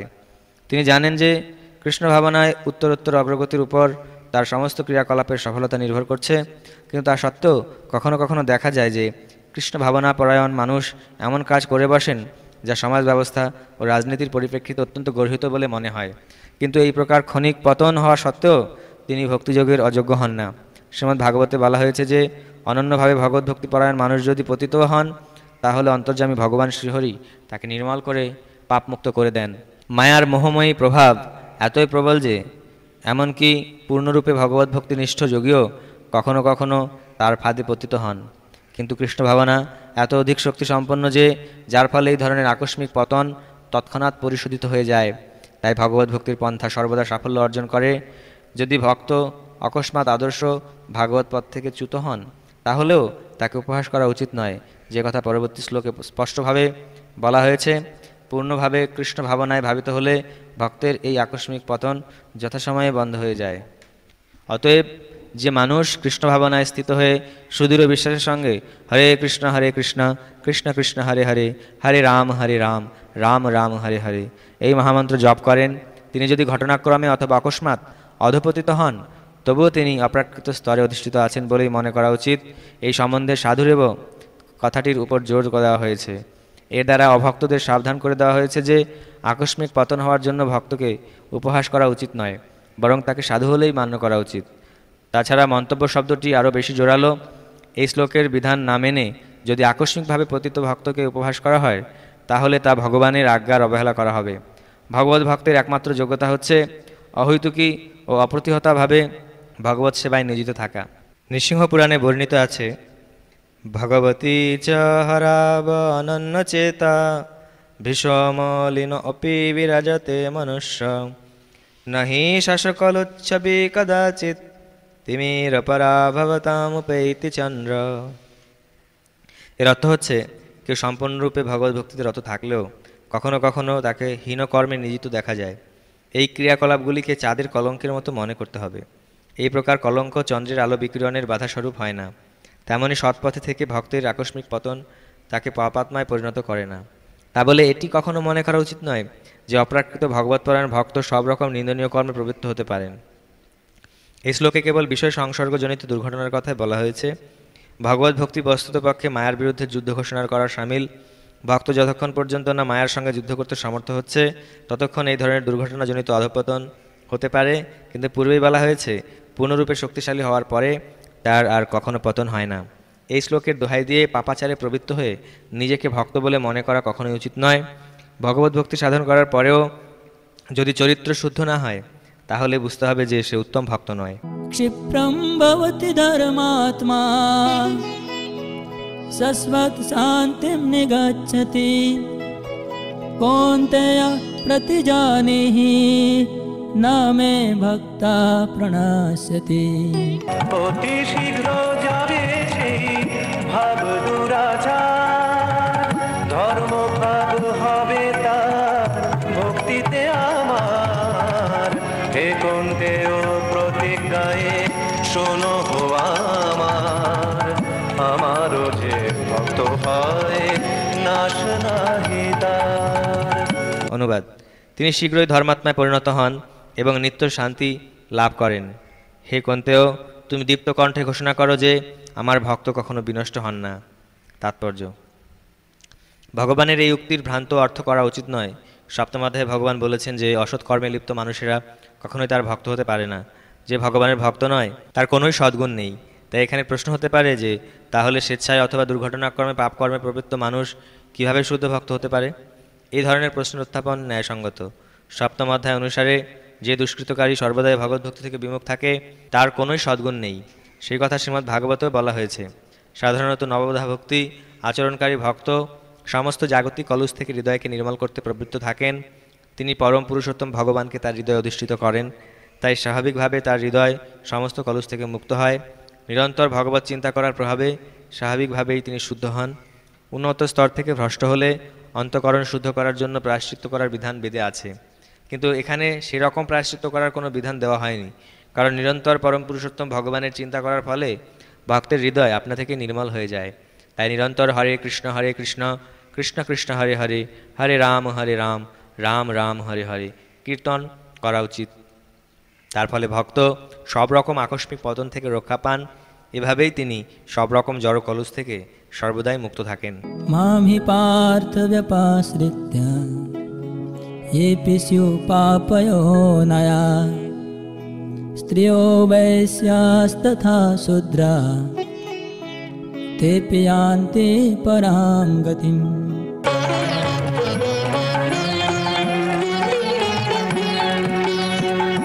আমাকে আশ্রয় করি যে বা পাপ জনি, ম্লেচ্ছাদি যবন কিংবা বেশ্যা মধ্যে গণি, কিংবা বৈশ্য শূদ্র যদি আমারও আশ্রয়, পাইবে বৈকুণ্ঠ গতি জানি পরিচয়।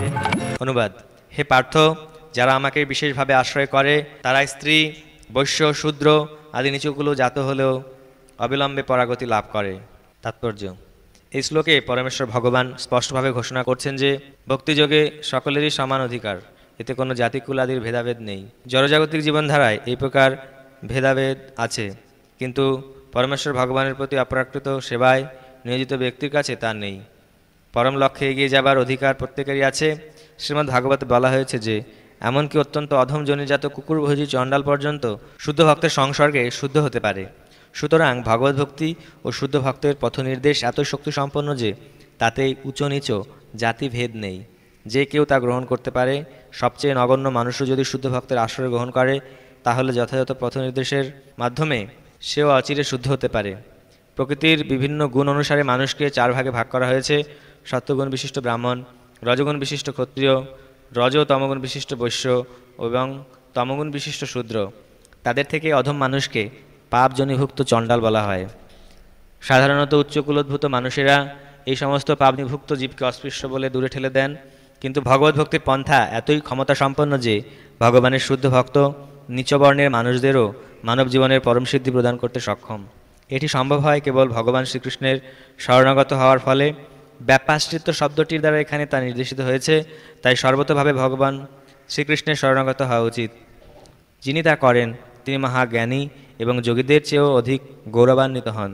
किं पुनर्ब्रह्मणा पुण्या भक्ता राजर्षय तथा अनित्यम् असुखं लोकम् इमं प्राप्य भजस्व माम्। ব্রাহ্মণ ক্ষত্রিয় যারা তাদেরও কি কথা, পুণ্যবান হয় তারা জানিবে সর্বথা। অতএব এ অনিত্য সংসারে আসিয়া ভজন করো মোর নিশ্চিন্তে বসে। অনুবাদ: পুণ্যবান ব্রাহ্মণ, ভক্ত ও রাজর্ষিদের আর কি কথা, তারা আমাকে আশ্রয় করলে নিশ্চয়ই পরাগতি লাভ করবেন। অতএব তুমি এই অনিত্য দুঃখময় মর্তলোক লাভ করে আমাকে ভজনা করো। তাৎপর্য: এই জগতে বিভিন্ন শ্রেণীর মানুষ আছে, কিন্তু শেষ পর্যন্ত এই জগৎ কারো জন্য সুখদায়ক নয়। এখানে স্পষ্টভাবে বলা হয়েছে অনিত্যম অসুখম লোকম। এই জগৎ অনিত্য ও দুঃখময় এবং কোনো সুস্থ মস্তিষ্ক সম্পন্ন ভদ্রলোকের বসবাসের উপযুক্ত জায়গা এটি নয়।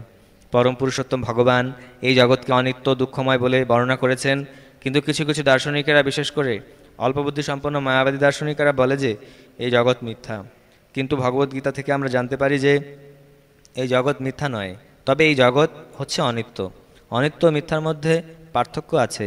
এই জগৎ অনিত্য, কিন্তু আর একটি জগৎ আছে যা নিত্য শাশ্বত।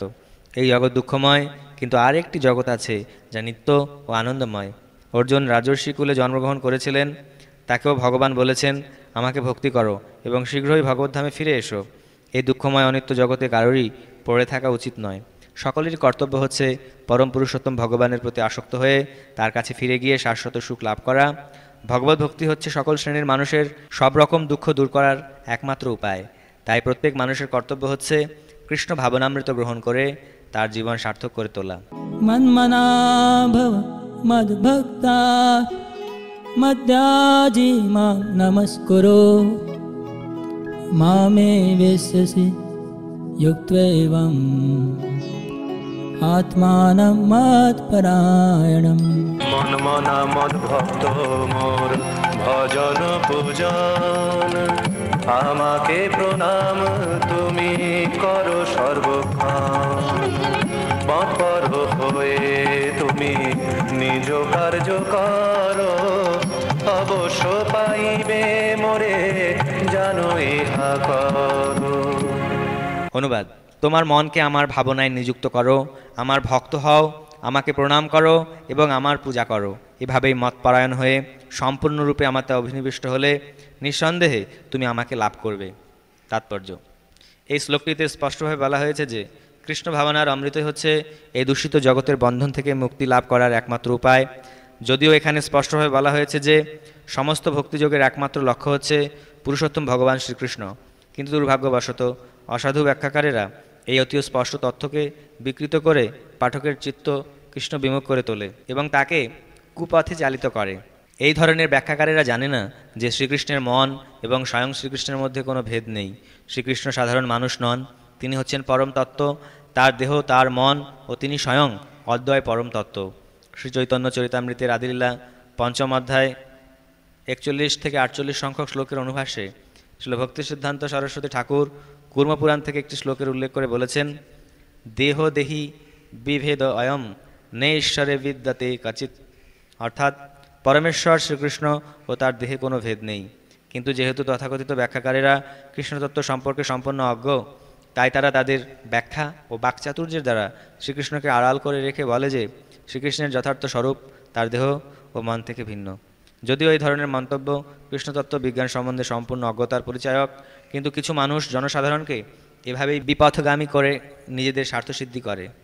কিছু আসরিক ভাবাপন্ন মানুষও শ্রীকৃষ্ণকে চিন্তা করে, কিন্তু তাদের চিন্তা শ্রীকৃষ্ণের মাতুল কংসের মতোই বিদ্বেষপূর্ণ। সেও শ্রীকৃষ্ণের চিন্তায় সদা সর্বদা তন্ময় থাকত, কিন্তু সে শ্রীকৃষ্ণকে শত্রুরূপে চিন্তা করত। তার সবসময় উদ্বেগ হতো যে কখন শ্রীকৃষ্ণ তাকে হত্যা করতে আসবেন। এই ধরনের চিন্তার ফলে কোনো লাভ হয় না। শ্রীকৃষ্ণের চিন্তা করা উচিত প্রেমভক্তি সহকারে, তাকেই বলা হয় ভক্তিযোগ। প্রত্যেকের নিরন্তর কৃষ্ণ বিজ্ঞান অনুশীলন করার চেষ্টা করা উচিত। সেই অনুকূল অনুশীলন কি? সদ্গুরুর আশ্রয়ে শিক্ষা গ্রহণ করাই হচ্ছে কৃষ্ণতত্ত্বের অনুকূল অনুশীলন। শ্রীকৃষ্ণ হচ্ছেন পরম পুরুষোত্তম ভগবান এবং আমরা ইতিপূর্বে কয়েকবার বিশ্লেষণ করেছি যে তার শ্রীবিগ্রহ জড় নয়, কিন্তু তা সচ্চিদানন্দময়। এই ধরনের কৃষ্ণ কথা মানুষকে ভক্ত হতে সহায়তা করে। তা না করে যদি কোনো অবাঞ্ছিত ব্যক্তির কাছে কৃষ্ণতত্ত্ব জানবার চেষ্টা করা হয়, তাহলে সমস্ত প্রচেষ্টায় ব্যর্থ হয়।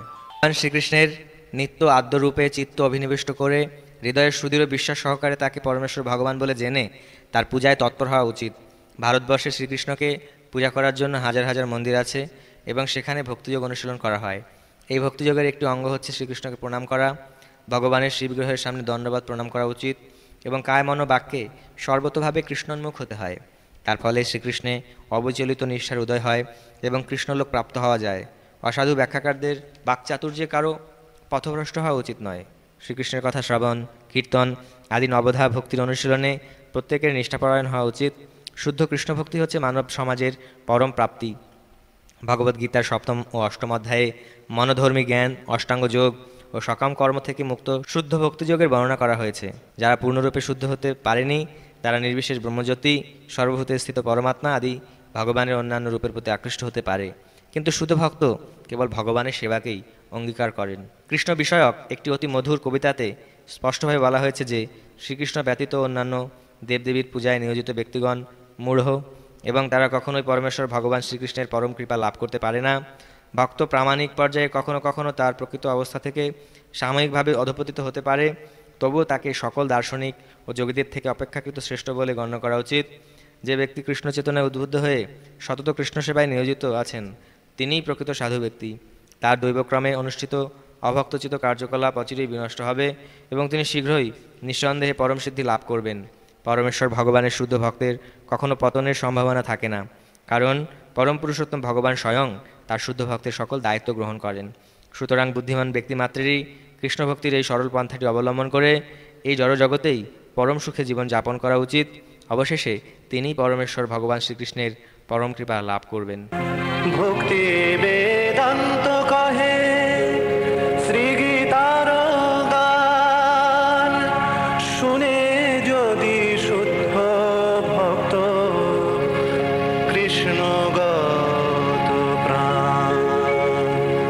ইতি গূঢ়তম জ্ঞান বিষয়ক রাজগুহ্য যোগ নামক শ্রীমদ্ ভগবদ্গীতার 9ম অধ্যায়ের ভক্তিবেদান্ত তাৎপর্য সমাপ্ত।